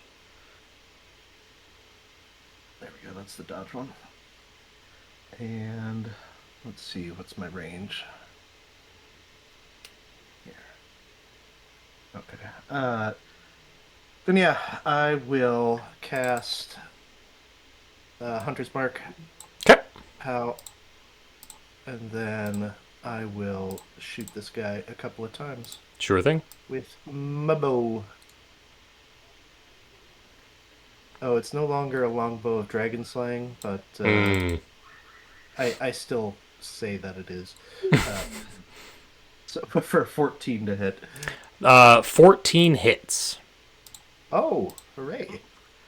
All right. So we'll just roll damage. 16 Okay. for that, and second shot. 11. 11 I'm misses. assuming that misses. Yeah. It is slowed. Mmm. Reduce its speed by 10. Okay. How do they not have a slow icon? We'll do the snail. Yeah, snail works. Okay. All right. I believe that's me. Okay. Yeah, I'm done. Peryton's turn. It gets a whiff of gnome, and it changes its attention from Zephyri to Quizzy. But it has reduced movement, so it's only going to move. It's going to fly that far. And then who all is within that distance? Well, you all are further away. There's 3 creatures right there. I think it's going to do it to Quizzy, Zephyri, and Terpsichore. As this monstrous peryton is barreling towards the 3 of you, its eyes inside that, again, that like deer skull shape head that it has, glow with this bright red light. And there's this black, like, smoky sort of magic that seems to seep out from its wings, and it makes the creature look like demonic as it is approaching you. I need Terpsichore, Quizzy, and Zephyri to all make wisdom saving throws, please. Oh.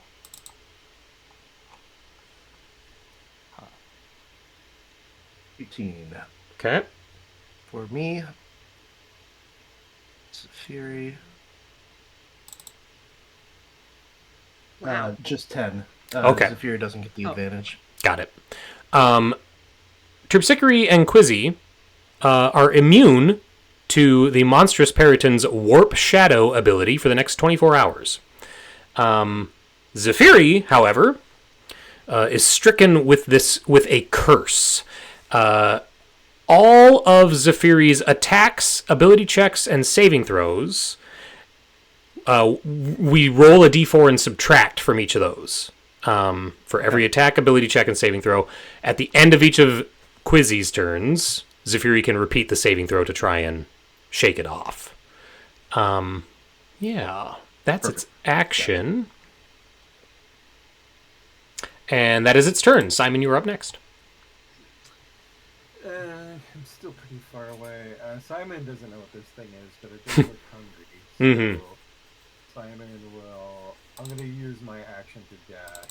Okay. So I will get all the way down here and kind of interpose myself between it and the rest of the party. Okay. That's about all Simon can do, and then Vesk will try to fly after. To about there. Did the creature start to descend? It's still 30 feet up. Still 30 feet up. Mm-hmm. That your turn, Simon? Okay. At the end of Simon's turn, monstrous peryton is going to spend a legendary action. Spend 2. Not good. To resolve its dive attack. It moves up to its speed. And I mean, I said what it likes, so I have to I have to do it. It's a I know canon how this event. goes. It's a yep. So it dives. It is leading with its antlers. Oh, that's awesome. So I'm making a gore attack against Quizzy, AC 18, right? 19. 19. Okay. Here we Got go. the fancy shield now. It hits. Of course it does. It always hits. You're its favorite prey. And because it's a dive attack, it gets bonus damage. Okay. Yeah. So you get a total. You take a total of 18 piercing damage from its antlers.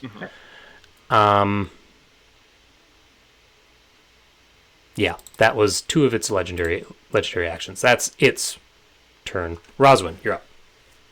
Okay, so All now right, it is at ground level, right? Yes, now it is engaged with you. I have 2 consent, please. questions. What'd you say? Consent, please.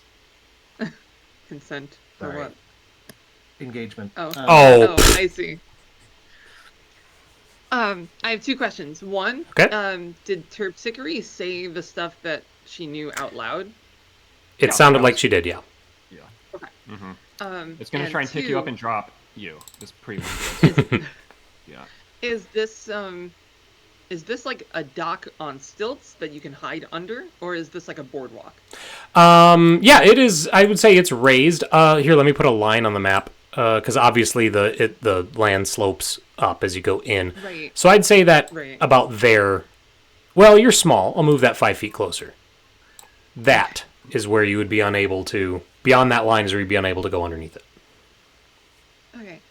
So I'm gonna move to about here, Mm-hmm. and then 5 feet to go under, Sure.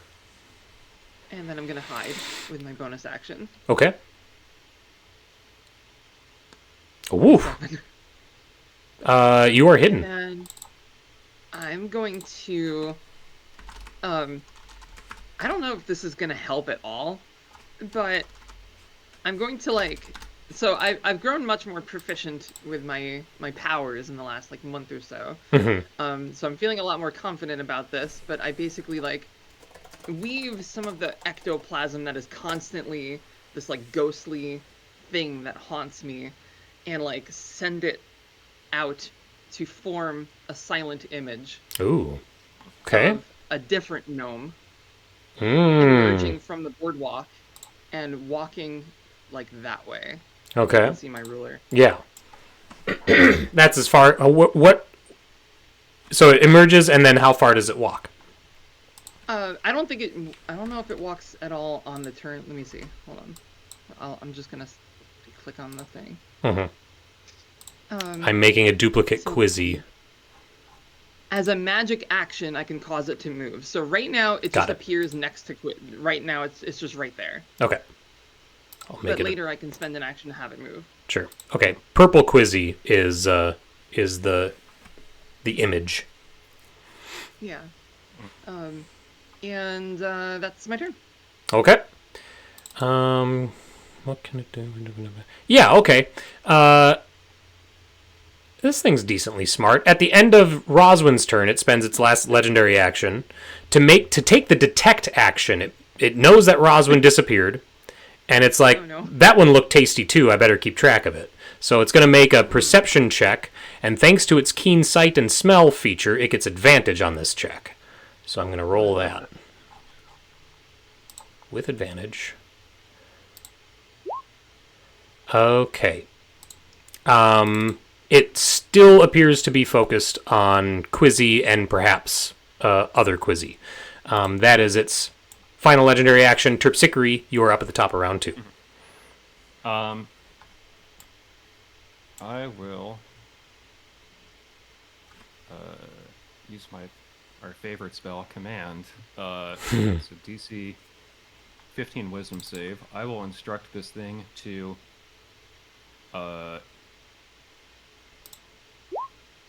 the difference? What's the difference between grovel and halt? On its turn, target doesn't move and takes no action or bonus action, versus target has the prone condition and then ends its turn. Oh, prone. One of them makes it go prone. Yeah, the other one grants it prone, but it's like, yeah. Yeah, so it can still do actions, but it's prone. The other one is no actions, but you're upright. I would go into halt, I guess. Yeah, let's see if the Trout Blade will get it to skip its turn. It appears unaffected. Well, that's too bad. It's worth a shot. I can't see Roswin. I just have a feeling you're gonna need it. Casey, why don't you go ahead and take a inspiration, and then since I've handed out an inspiration, I just have a hunch. You know, it's like just a back and that kind of thing, goosebumps kind of thing. No, not distract. Sorry, I don't know why that. Having handed out an inspiration, I get to make a dance step. Oh, sure. Inspiring dance step attack. Good So I'll just try and kick up. Woo! Woo! That's grit. Yeah. For 10 bludgeoning. Nice. It's a roundhouse. Yep. Yeah, so my leg sweeps over Quizzy's head. And Connects to the side of its head and swings off to the side for a minute. Okay. End of your turn, it's going to do legendary action. Roswin, remind me the specifics on interacting with your illusion.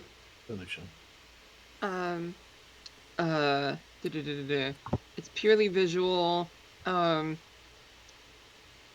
Physical interaction with the image reveals it to be an illusion because everything passes through it. The creature can take a study action to examine the image to determine if it's an illusion. Sure. Within an intelligence investigation check against my spell save DC. Okay, so for one of its legendary actions, this thing is going to strike out with its talons at the illusion, and in doing so, realize it is an illusion, and then lose interest. And then it's Quizzy, your turn. Cool. Saved him from an attack, so. Yeah. What would it take for me to mount this thing? Let's see. 5e had rules for climbing larger creatures. I don't know if 24 does. Let me check. I think it's a grapple check if they're 2 sizes higher than you, which it is. Oh. That sounds right. Yeah, all right. So what is that, a contested athletics? Athletics. I think it's athletics for Quizzy and athletics or acrobatics for yeah. Bird. Okay. Bird. At least Peryton. But don't take my word for it. No, that sounds right. I do remember the defender getting a choice. Okay, so yes, that'll be my action, correct? Or is that like a move? Yeah. Action? I believe it's an action. Okay. Yeah, we'll do it. We'll Okay. go for it. Here we go. Pow! 18? Okay. So, I'm uncertain if it takes your full action or if it replaces an attack. I'm checking that real I quick. think it replaces an attack. I think it's like shove. A creature can grapple another creature, typically blah blah blah, unarmed strike. Typically done via an unarmed strike. That doesn't sound right. Okay, so for one of your attacks... No, this is 24. For one of your attacks, you resolve an unarmed strike instead of a weapon attack. Okay, and then the target has to... This is a little weird. The target... So you're not going to do that athletics check, unfortunately. The target has to then make a strength or dex saving throw, its choice. The DC for the saving throw is 8 plus your strength mod plus your proficiency bonus. That's how 2024 handles grappling. So you still get... If you do 2 attacks, you can still hit it with a weapon and then grapple it. Yeah. Or... okay. Yeah. Grapple it and then hit it. Mm-hmm. So yeah, it would be an unarmed strike you're saying that I would have to roll? Correct. Yeah. So then that checks against its AC, and if you beat its AC, then it makes a strength or dex saving throw against the DC of your grapple. Okay. Well, then if it's just one attack, yeah, we'll start off with a regular attack. Sure. with my hand axe, and we'll give it a good chop. Actually, we'll have Zephyri fly over here, just so I get advantage. And then we'll axe for 15. 15's a hit. I know it's a hit, but anyway. So for 14 damage. Okay. And then, yes, I will attempt to unarmed strike him. And that should have advantage Yes. as well now. So 21. There we go. It's been unarmed struck. What is the DC? 8 plus your strength mod plus proficiency? So that'll be a total of 15. Okay, strength or dex save will go strength. It succeeded the save. It is able to shake you off before you can get a good grab on it. Boo. Let's see. I have a bonus action, of which I will use to do nothing.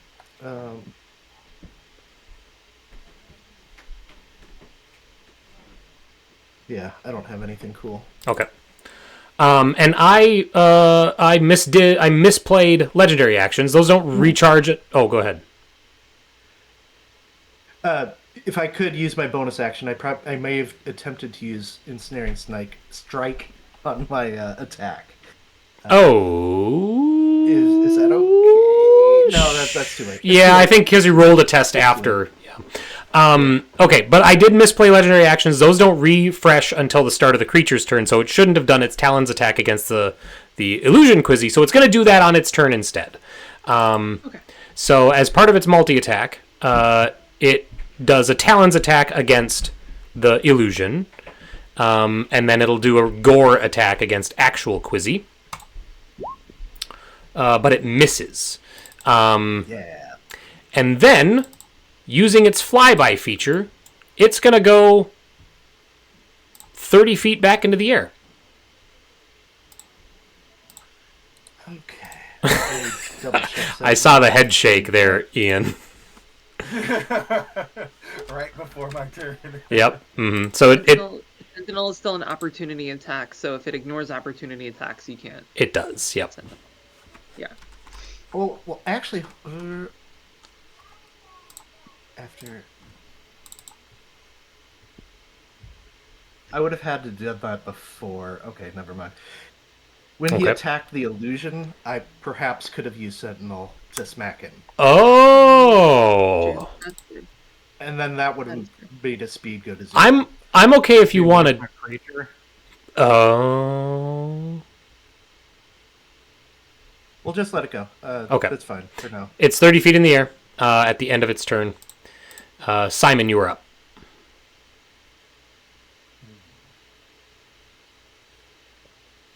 Well. You got javelins, right? I think they'll. I do. I'm gonna make a quick save for Zephyri. Sorry. Yes, thank you. Wisdom save. I think 14? I will, Zephyri is clear. Okay. move next to Quizzy, who keeps getting attacked, and prepare an action for if this thing gets in range of my sword. I don't think I've even had a chance to ignite the sword, so I'll ignite the sword. There you go.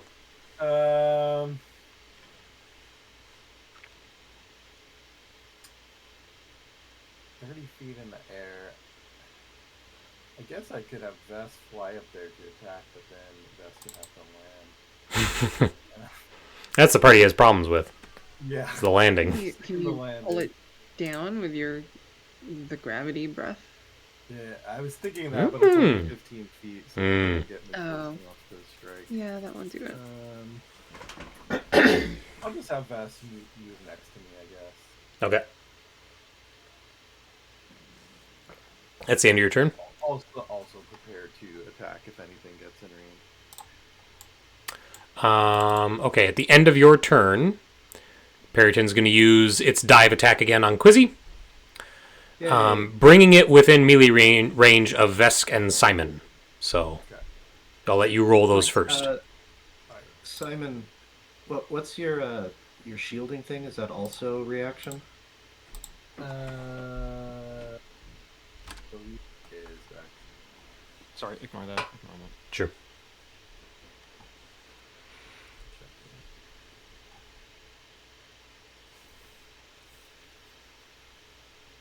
I know you want to hit him, so go ahead and attack. I was just curious. It is that is a reaction too. I mean, the whole point of why I moved next to you in the first place was to use that reaction, and I forgot the prepared would also be a reaction because everything in this game takes a reaction. I guess I won't attack then, Oh, okay. but Vesk will. Sure. I guess I could have done something else on my turn, but I didn't really have to.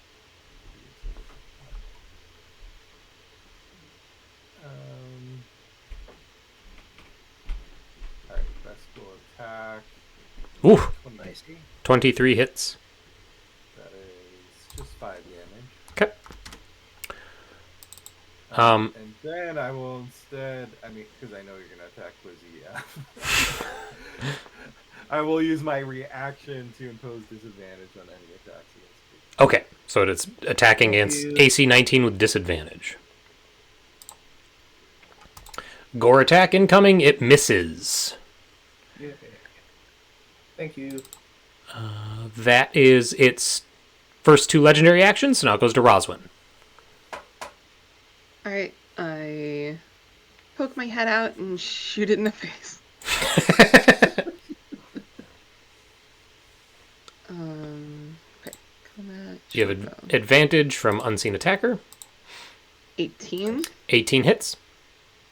Nice. Okay, I'm gonna use my poison cunning strike. Hmm. So that's Con save. 14 damage, and it has to make a DC 15 con save. Con. Oh. It failed. Yeah. Sweet. It is poisoned for 1 minute, but at the end of each of its turns, it can repeat the save. Okay. And poisoned is disadvantage on attacks, right? I think it's disadvantage on almost everything. Sure. Okay. I think it's attacks and ability. Ability checks. Got it. But Yeah. not saving throws. And not Right. saves, yeah. Okay. Anything else on your turn? Oh, yeah, I duck back underneath, and I go right up to where I can squeeze in real tight, and I still have a bonus action. I can try to hide. I mean, it knows kind of where I am. Right. But you did break line of I sight, can- so I'll let you roll stealth if you want. All right, I'll do it. Sorry, only an 11. 11. Okay. Yeah, you're not confident that you're hidden. Yeah, that's fair.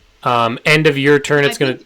I think she's lost the cool and collected, and is just like huddled, paranoid under the dock, just like. Yeah. I'm like, please don't see me. Please don't. Quizzy's fine. He's fine. He's fine. He's fine. It'll be okay. Yeah, it's fine. Fine. The last legendary action. The Peryton's gonna make a Talons attack against Quizzy With disadvantage. with disadvantage. Thank you. Boy. It misses. Yeah. And then Terpsichore, top of round 3. It's It does- landed. It is landed. It is engaged with everybody again. Oh no, it wasn't. That wasn't its turn. Never mind. Correct. I'll try and true strike this thing with the spear. Nice. Since it's right next to me, Yeah. attacking my dear friend and personal valet.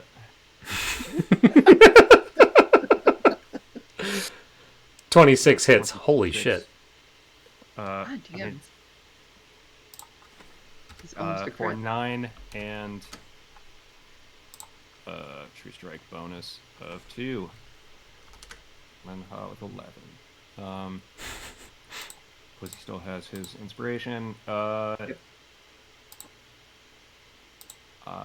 can't see Roswin. I will hand out an inspiration to Simon.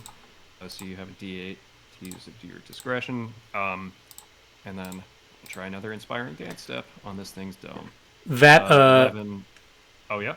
I was just gonna say that 2 extra damage got this thing bloodied. Okay. Nice. But the 11 misses. That's fine. It's mostly about the aesthetic. Right. Mostly for sure. I can't give Roswin advantage on range stuff. It's only. I will move around this thing's flank, I guess. Although I guess Simon still has advantage from The Fury. yeah. I don't know. I'll just get more coverage. Sure. If this tries anything fancy. That'll be all. Okay. Quizzy. All right, so this time I will attack it. Okay. Mm. Like we do. Let me see what else. Nope. Okay. Yep, I'm just attacking. Sure. We'll go with a axe attack with advantage. 24 to hit 24 hits. for 13 damage. Okay. And you know what? We are going to try the Ensnaring Strike this time. just Sure. Because that sounds funny. So that'll pop on, and it'll be a DC 13 strength save. Okay. It succeeded. I figured. It would have been fun, though. All right, I will attack again with advantage. Wow. 18 to hit. 18 for hits. Another 13 damage. Okay. So these vines and roots snake up from the ground to try and grab this thing, but it is able to break through them no problem. And then you wallop it for another 13 damage. All right. Anything else on your turn? Nope. That's all my actions. Okay. Well, except for movement, but I'm happy where I am. Sure. Peryton's turn. Okay, so Quizzy, Terpsichore, and Zephyri are all immune to the Warp Shadow ability, and it can't see Roswin. So it's going to use its Warp Shadow ability on Simon and Vesk. I need Wisdom saving throws. Okay. Wisdom save is 2, 7. We have some inspirations. We have 2, also yep. have the bardic inspirations. That's Yeah. true.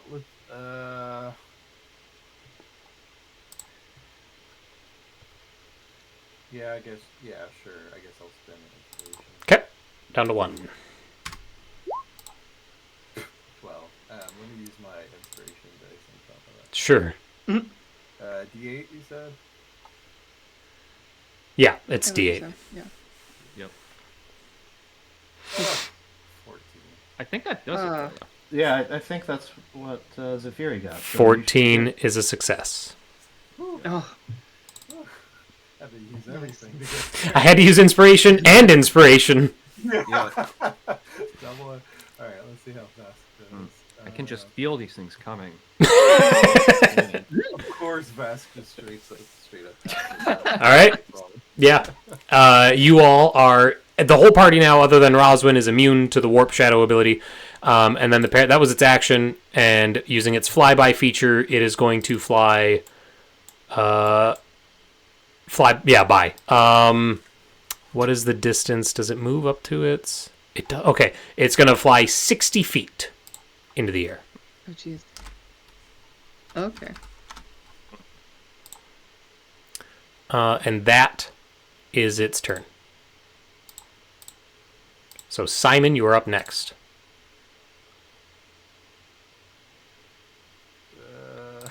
What I could really do here. You need a ranged attack, my friend. I know. I have. What is the range on this dumb javelin? I think they're like 20, 40. Yeah, Probably. you can hit it at 60.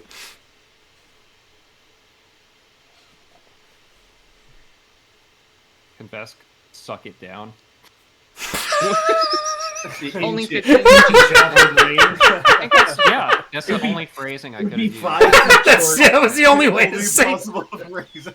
I don't think Vesk could even reach because Vesk could fly 30 and can reach. Oh, no. 15, so yeah. Oh, boy. What if you use your action to throw Vesk? Fastball special, Vesk.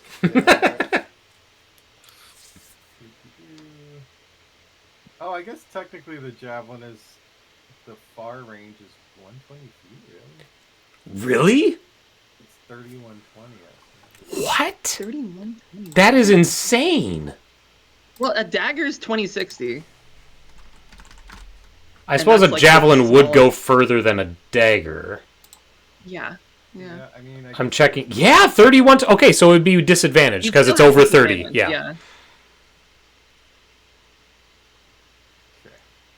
Wow. Do we count as being within 5 feet for if he rolls a 1? No, you're not within 5 feet of the target. That would be if it goes and then comes back down. I don't think we should count. 19 to hit. A 19 hits. Okay. Oh my god, I love that so much. 10 damage. Okay.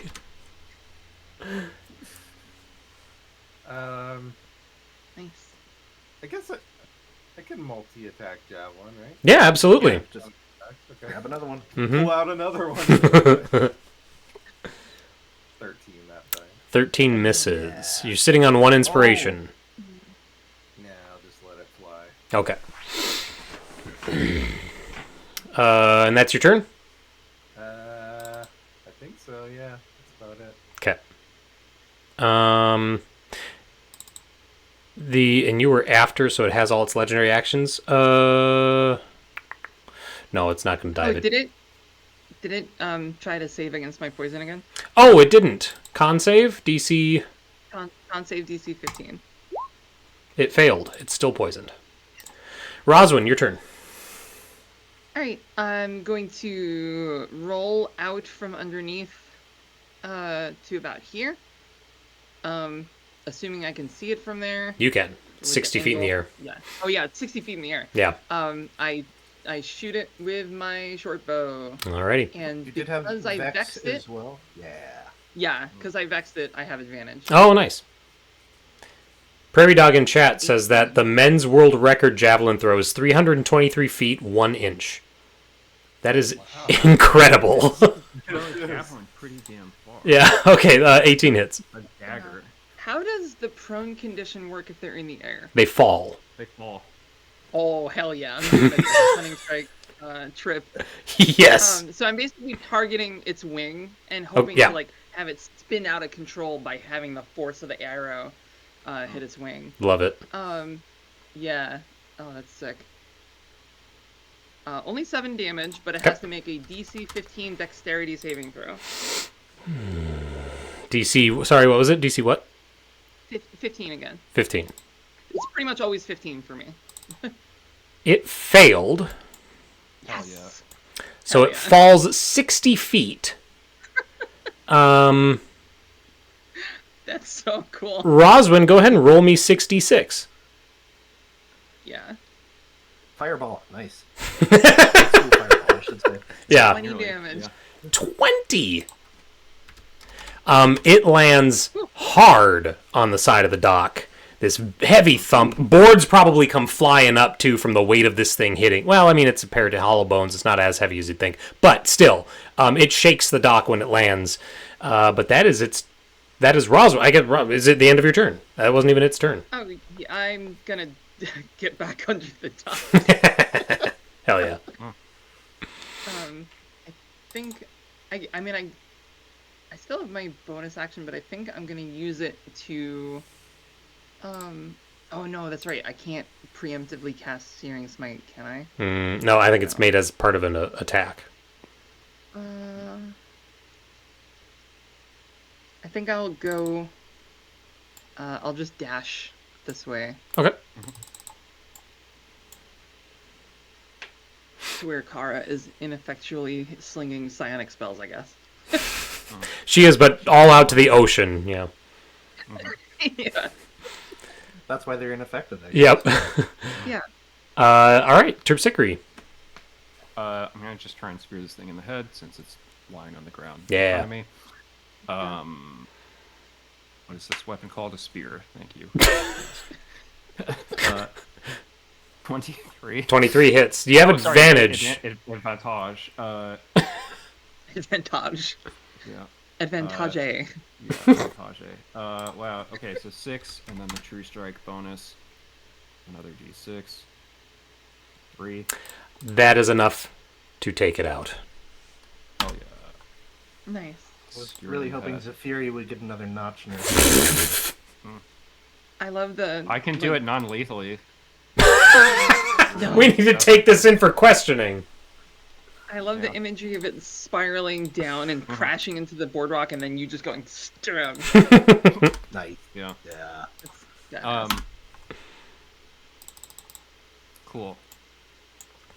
I poke my head out from under the docks, and I'm like, "Is it Dad?" Yeah, we have dinner for tonight.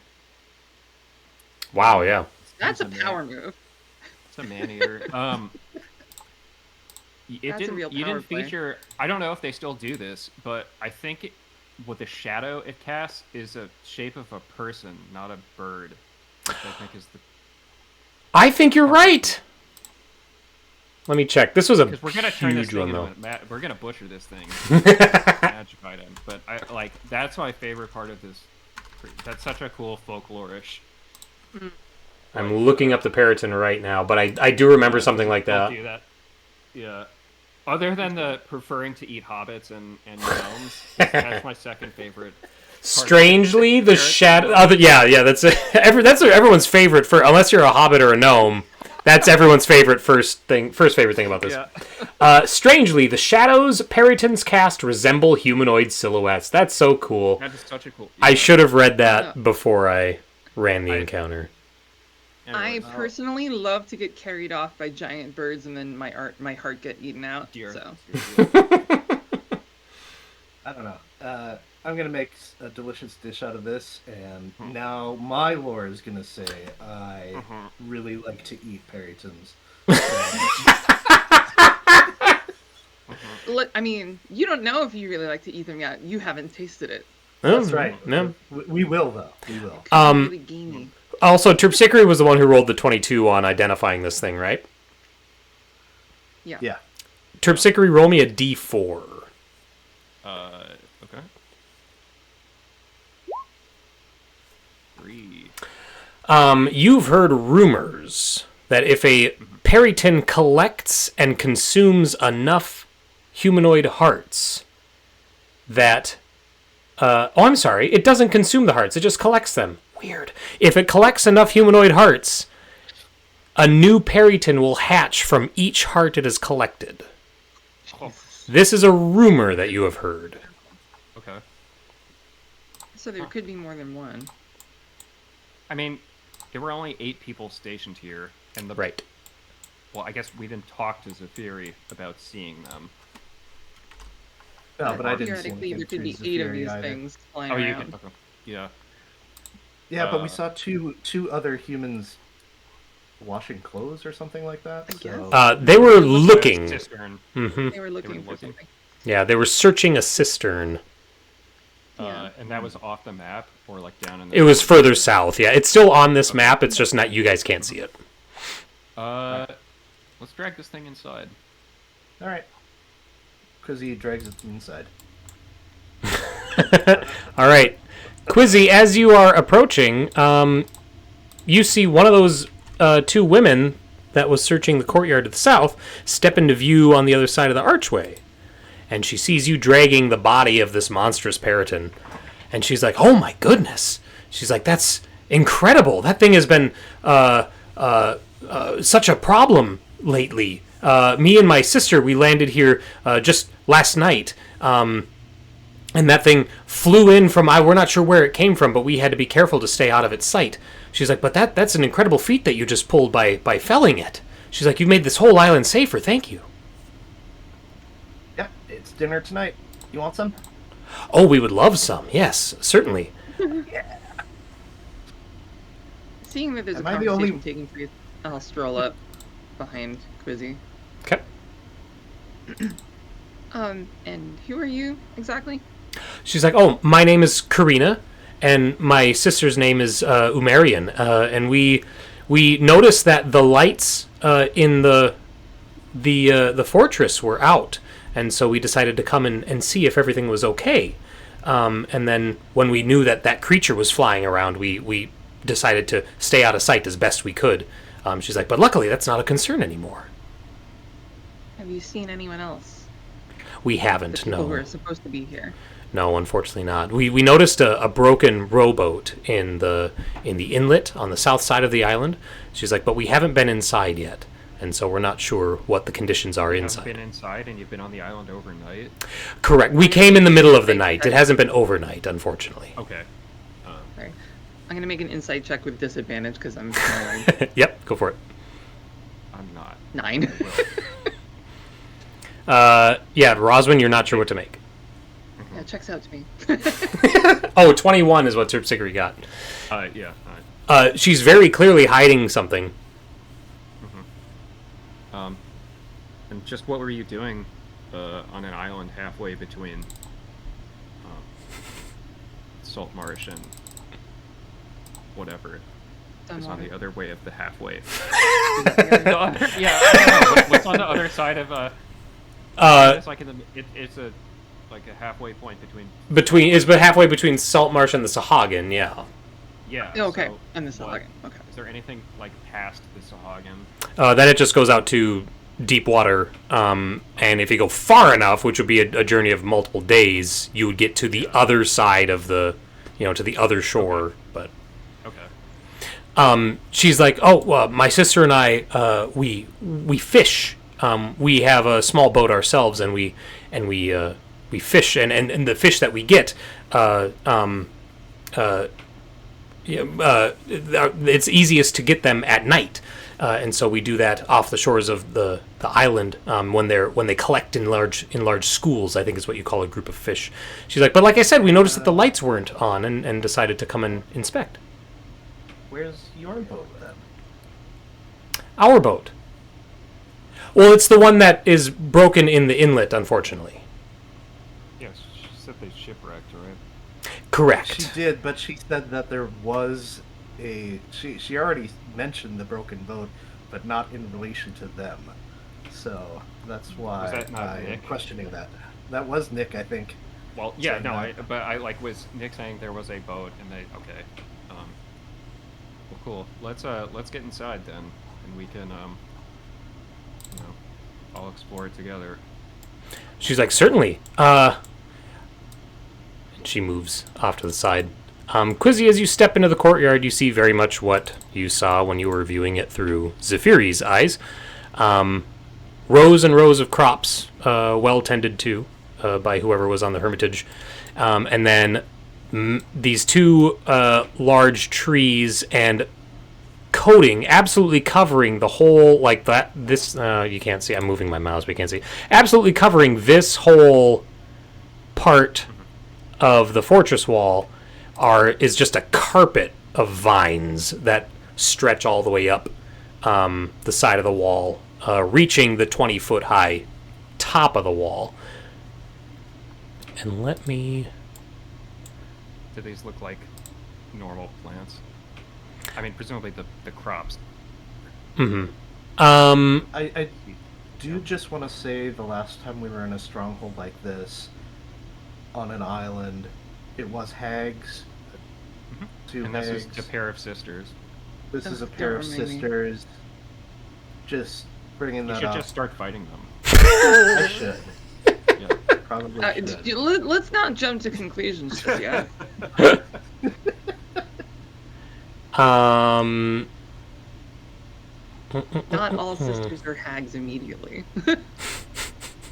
And then along the eastern side of the courtyard, the wall of the fortress once abutted the island's rocky hill, but that hillside has since been hewn away to create a passageway rounding the corner of the hermitage. That's over here. Okay. I'll take a nature check to identify the vines. Where did you say the cistern was as well? That's to the east, through that narrow passageway. Over there? Okay, Mhm. perfect. 20. Alright, you said nature check.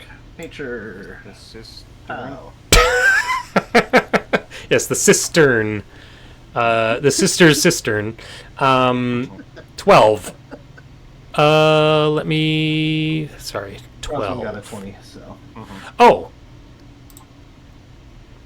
Well, to our ranger, those are just normal vines. Of course they are. To Roswin correctly believes them to be assassin vines. Oh shit. Mm-hmm. That doesn't sound good. Very dangerous, very long reach. And yeah, they do exactly what they say they do. They grab you, and they kill you. And that's the Another blue. grabbing monster. Gotcha. Yes, that is correct. That's That is the blue, and since you identify them, I'm just going to put their tokens on the map. Oh Jesus. Okay. Yeah, I'll like motion everyone closer and be like, yeah, those vines, those are assassin vines. Something's up here. Cool. Don't go that way. Like, don't even go near them. So, you rolled really well, Roswin. You know that, yeah, they entangle you, and then they constrict you, and I'm just looking at poisonous? they're not poisonous. They just choke you to death. Yeah, Yeah, but like- so you can see right now. I think you can just see the 3. Maybe some of you can see. Roswin can see 4 of them. All 4 of them have range out to at least the stairs leading up to the wall without moving. Okay. So they have a pretty wide, area of effect essentially. Okay. Okay. I would assume that they. Well. Okay. Yeah. We just won't go over there. I failed my insight check, so I will tell Karina as well. She's like, "Oh, that's dangerous." She's like, we certainly won't. We have no reason to go up on the wall, so. Good. Okay. Where's a good place to cook this bird? She's like, "We've only been in the yard. If you want to make a rather large campfire, you could. The yard on the south side is relatively open." I'm sure they've got some sort of oven or something. If we make a campfire, it's gonna call the next year. Terpsichore, before anyone touches that door, you go to open it, and you can tell that it is barricaded on the other side. As in it doesn't open. Correct. Okay. So I should just lock these doors, actually. I'm just going to lock them. Yeah, I was like, Yeah. you can just smell a barricade. Well, they're fixed shut. It would take an athletics check, or you can just try and break them down.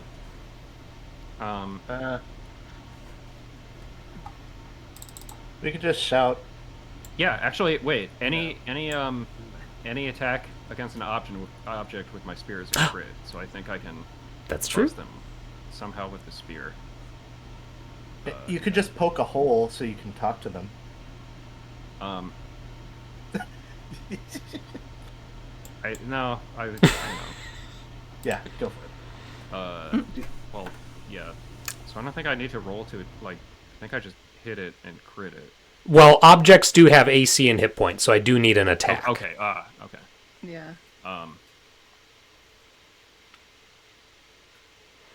I actually have to look that up. I was expecting to roll a lot higher than that. Okay. Me too. 10 hits on a wooden door. 10 hits. Okay. And That's 8. And then we have another D8. Yep. And then we have another 2D6 from true striking it. 16. Yeah. That you shatter this door. So we're just gonna take it out of here. More doors. More doors. The room beyond pieces of broken planking and debris were reinforcing these doors they were damaged to begin with. I should have read that before, so I apologize for missing that. But they have been reinforced on the inside using loose pieces of planking and debris. The floor and walls of this room are spattered with bloodstains. A twisted padlock lies at the foot of the door that you just broke into. And the southern doors are closed, but they're both askew. They're barely hanging on their hinges. And you also see arrow slits on the east and west walls. They're visible in the east walls, but they're shrouded by cobwebs. And then the west wall, the arrow slits have been bricked over, I see. So I'm actually going to close up this. Boop. There. Mm-hmm. Girls didn't try very hard to get in this building. We lack the strength and the means that you obviously came prepared. We're simple fishermen, fisherwomen, fish people. No, we're not fish people. We're just two people. Okay. Well, something. Sorry. Something happened here. I didn't have much else yet. Mm-hmm. I'll just step over the threshold because I'm not a vampire. Sure. Or am I? I'm convinced. Not this time. Yeah, this time. I'll reveal the map note for that room now that you're in there, and I read that. And then another woman comes around the corner of the building, and runs over to be with her sister, and that's Umarian, and they talk really quick. And Karina's like, no, they're getting into the hermitage where we're going to see if there's anyone here. It looks rough so far. And Umarian's like, oh, of course. Do they have any obvious weaponry on them? That's a good question. They do not. Okay. Yeah, I'm super not suspicious. Like legitimately. Yeah. So I'll come over and be like, you must be Marianne. Yes, I'm Umarian. And you are? My name is Roswin. Roswin, yes. Thank you so much for coming to the island and for dispatching the bird and getting into the fortress. I'm Roswin surprised you managed to stay the night without getting into trouble with that bird. She's like, oh yes, we didn't sleep much. We were quite active, but most of it was spent hiding. And Justin, what did you say? Yeah, while Roswin is distracting them, Zephyr is going to go check out that cistern. Okay. Go ahead and fly on over. I don't have visibility with... all right. Turn on vision. Only see what... There we go. Yay. So, Zephyr flies around the corner. There's a little... it's connected... Probably fly over the building, but yeah. Oh, sure. There's that little bit that's connected to the rest of the fortress on the east side there, but it's like this small little room with its own exterior entryway. And then the cistern is the big water pit to the south side there. I'll read the description of this area to you. A low, unfinished stone wall encloses the broad and sandy courtyard. A small tower accessible by an external stair rises against the hermitage's eastern wall. That's what she saw when she flew over. And then several scrubby bushes stand to the north of a large oval pool at the center of the yard. Yeah, those are the scrubby bushes. And then she's checking out the cistern. Mm-hmm. Cistern is looks to be about 7 feet deep, lined with flagstones. It has a lip that's 1 foot wide and 1 foot high. It collects rainwater for drinking and washing, used by the people at the hermitage. Yeah, that is all that she could see. Okay. Simon, can you help me find a pen? A pen? Yeah. Sure. Yeah, come help me look. I'm Suspicious as hell. I'm gonna do a quick perimeter, and I'll tell Karina and Marianne, like, stick with the main group just in case. There could be trouble. Absolutely. And I'm just gonna walk this way. Sure. And see what's over here. Is the blood spatter like recent, or is it dried? Or... It is dried. I'll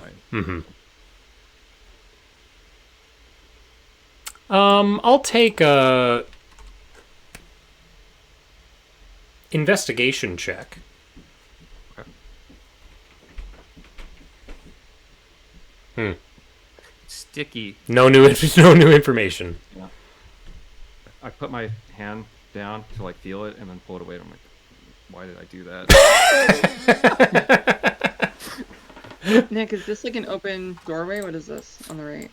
So that is the tower that I described. Okay. You can see into it though.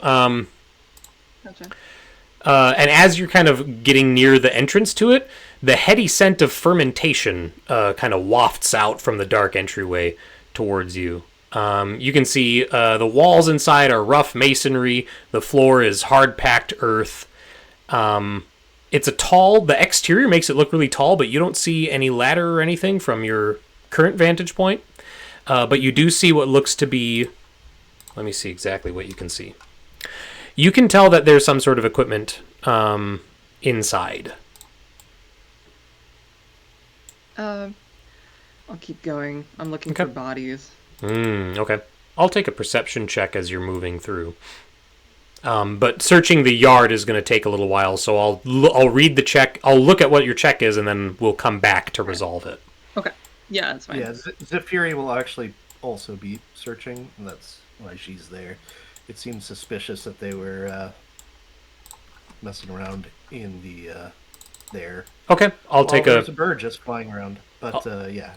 I'll take a perception check from Zephyri, and then we will cover that shortly. But for now, I'm going to go back to Quizzy and Simon and Terpsichore and what you three are doing. I mean, I'll try to do my own check of this room, I guess. Okay. Quizzy will be talking incessantly, and about the best ways to prepare tasty birds, and since he's super friendly and always wants to make friends, I'm sure he has some snacks that he'll hand to the one that's next to him here. It's like, try some of these. I made these. They're delicious. And she's like, oh, thank you very much. And she takes it. And then Quizzy pats her on the back, and she's like, yeah, go ahead, eat it. She's like, well, I'm not terribly hungry right now, but I appreciate the gift. I'll eat it. I'll eat it when I'm hungry. Thank you. It'll be good. She's like, no, I'll eat it when I'm hungry. Thank you. Eat it? Roll me a persuasion check with disadvantage.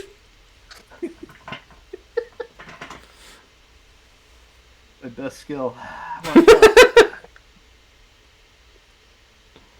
Persuasion, you said. Mm-hmm. Disadvantage? Yes. All right, here we go. Yeah, just saying eat it at her over and over again probably isn't going to... Wow! 16. You want to eat it. Just eat it. That's a +0, by the way. So oh, nice. Yeah.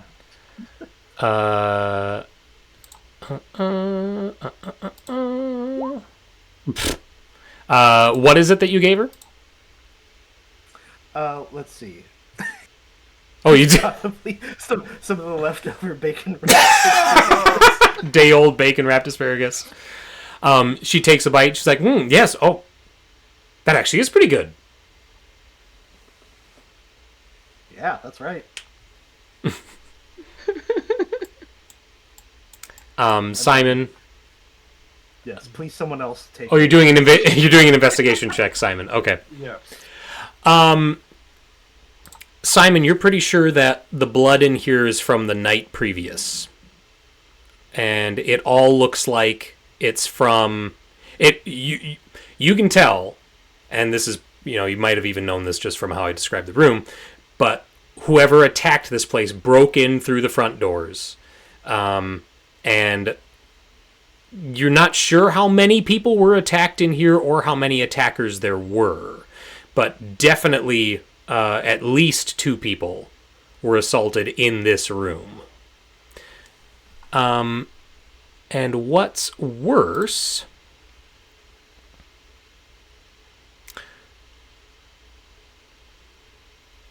Sorry, reading real quick. Okay, no, you do have an idea of a number. You notice numerous humanoid tracks in the blood and dirt streaking the floor. You can tell that more than a dozen individual sets of tracks are at play here. More than 8. And some of which are outlined in a thick crust of salt. Mm. Okay. You're also pretty sure that if you wanted to, you could... the brickwork that is blocking the arrow slits on the west wall was haphazard and quickly done. So you're pretty sure that you could break through that with enough force. Isn't that where the assassin vine is? The assassin vines are outside. Yeah, they're over. Yeah, but are they not on the opposite side of this wall? Is what I meant. They are, but the distance from from the exterior wall to this implies that there's another room on the other side. Oh. Yeah, there should be like a 20-foot room over there. Yeah, I mean, I'll try to jab at it. Okay. You want the adamantine spear? I mean, if you're holding it already, you can go jab it if you want. I think we're about it. It's likely to hit. So, all right. I don't know. Or we can just help. It just helps with breaking objects. I don't know if you had anything. We'll both jab at it. I'll take attacks from whoever is jabbing at the wall. 19. That's a hit. Okay. For 10 plus 58 plus 6. There you go. 21. Yeah. Okay, Terpsichore is going to break through a little bit of one of the arrow slits. And then 16 damage from Simon. Simon, you take chunks out of the brickwork, but you're not able to break through yet. But Terpsichore is. And when you do, Terpsichore, the room beyond, the first thing that you notice is a foul stench. The room is dark, first of all. There's no light source inside the room other than the light coming through the hole you just made. And there's this incredibly foul stench that comes through. And you also hear the sound of, like, claws skittering on stone and of, like, refuse and garbage being shifted around and lots of squeaking coming from in there. Do you have dark vision? Yeah. You do. You can see 5 giant rats all squirming around in this small 20-foot by 20-foot room. There's a ladder leading up to a closed hatch on the far wall opposite of your position. I'm just going to reveal it, even though only one arrow slit was broken. I'm going to... There you go. So, Simon, you can't actually see any of that. A, because you don't have dark vision. B, because your arrow slit wasn't broken through. But Terpsichore, you see... Yeah, 5 giant rats, a pile of refuse. Like less than a foot wide. 6 inches wide. 6 inches wide. Okay, Yep. so we couldn't even enter it at this point. Correct. Gross. I'll back up. Okay. And start lighting a torch. Or actually, no. Simon has his sword, right? Yep. It's true.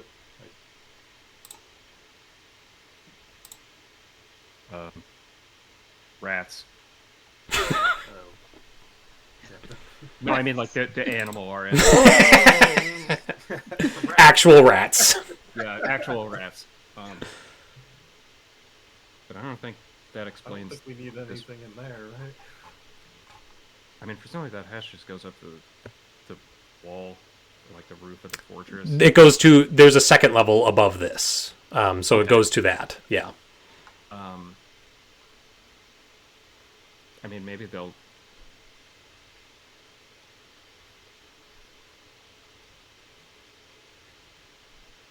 Yeah, I don't know. It's like not my first, choice to go in there. gotta spread, open the gap more, anyways. You can tell that there is a door, when you looked in there, Tripsicker, you can tell there's a door on the south side of that room that has also been bricked up.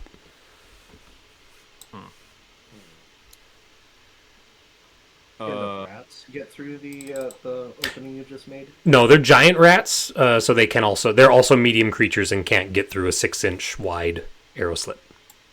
I mean, a rat can squeeze into like a quarter-sized hole. Sure. So a giant rat could squeeze into... Let me check their stat block. I don't know. I mean, they're probably not that granular. Yeah. No, it doesn't say. I mean, you know, for a lot of creatures, they'll say, like, it can fit through, like, for slime and stuff. Yeah. But, yeah, it makes no mention of that. So these rats have a much denser bone structure, I guess, than than a regular rat. For Zephyri and Roswin, and your perception checks... I got a 10. Yeah. Roswin, you're not noticing anything out of the ordinary as you make your way through and search the courtyard and the cistern. Zephyri. Security.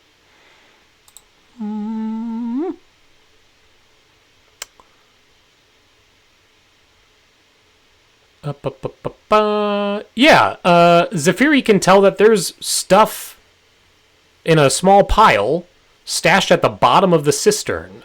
Amongst the silt. It looks... Zephyri will... Oh, go ahead. Yeah. Zephyri can see a leather sack. Yeah, just a large leather sack. Alright, so Zephyri will fly around Roswin a couple of times, and then, like, hover right over where the sack is. I'm not sure where it is. I'm pretending it's here. Sure. It's, yeah, that's actually pretty much where it is. Good. Wait, what is this? Did it.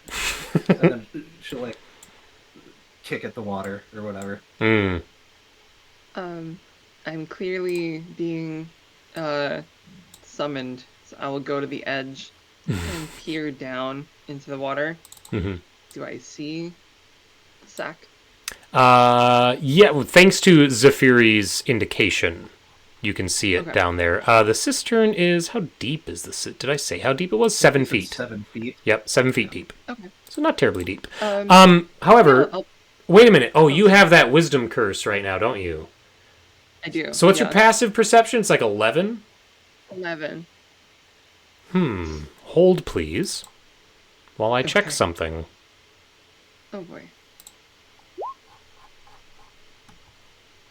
Okay, sorry. Continue. Okay. Yeah, I'll pull the hood of my cloak up, and I'll leap into the water. Sure. It's a short trip down to the bottom, slightly longer for you because you're small. But yeah, it's a leather sack, and when you go to take it, it feels decently heavy. There's stuff in it for sure. Okay. I'll pull it back up to the surface and check inside. Inside, you see a collection of gold coins. You see a gold paperweight in the shape of a tortoise, silver candelabra, and 2 potions of red liquid. Okay. I will, assuming it's smaller than my backpack, I will stuff it into my backpack, despite being sopping wet. And I will start heading back to the rest of the party. Okay.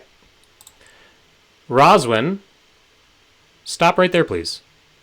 Okay, yep. As you are moving back north, there's been wind a little bit, less in this little area because you've got the fortress on one side and you got the mountain and the wall and everything, so there's a little bit less over here. But you have this moment where like the hairs on the back of your neck stand up, and there's this sudden like rush of wind blowing from like the southwest to the northeast. Okay. And something is making an opportunity attack against you as you leave its threat area. That's going to be initiative, and that's going to be where we end it for the night. So next week, we will figure out what Roswin has has alerted. I'm about to die, you guys. Yes, thank you so much, chat, for hanging out. Thank you for sitting tight while I fixed all the cameras earlier on. Sorry we don't have all our names and everything up like we normally do. I'll get that sorted before next week. See you all next Monday at 7 p.m. Central, normal game time. And we'll catch you later. Thank you. Thanks. Bye.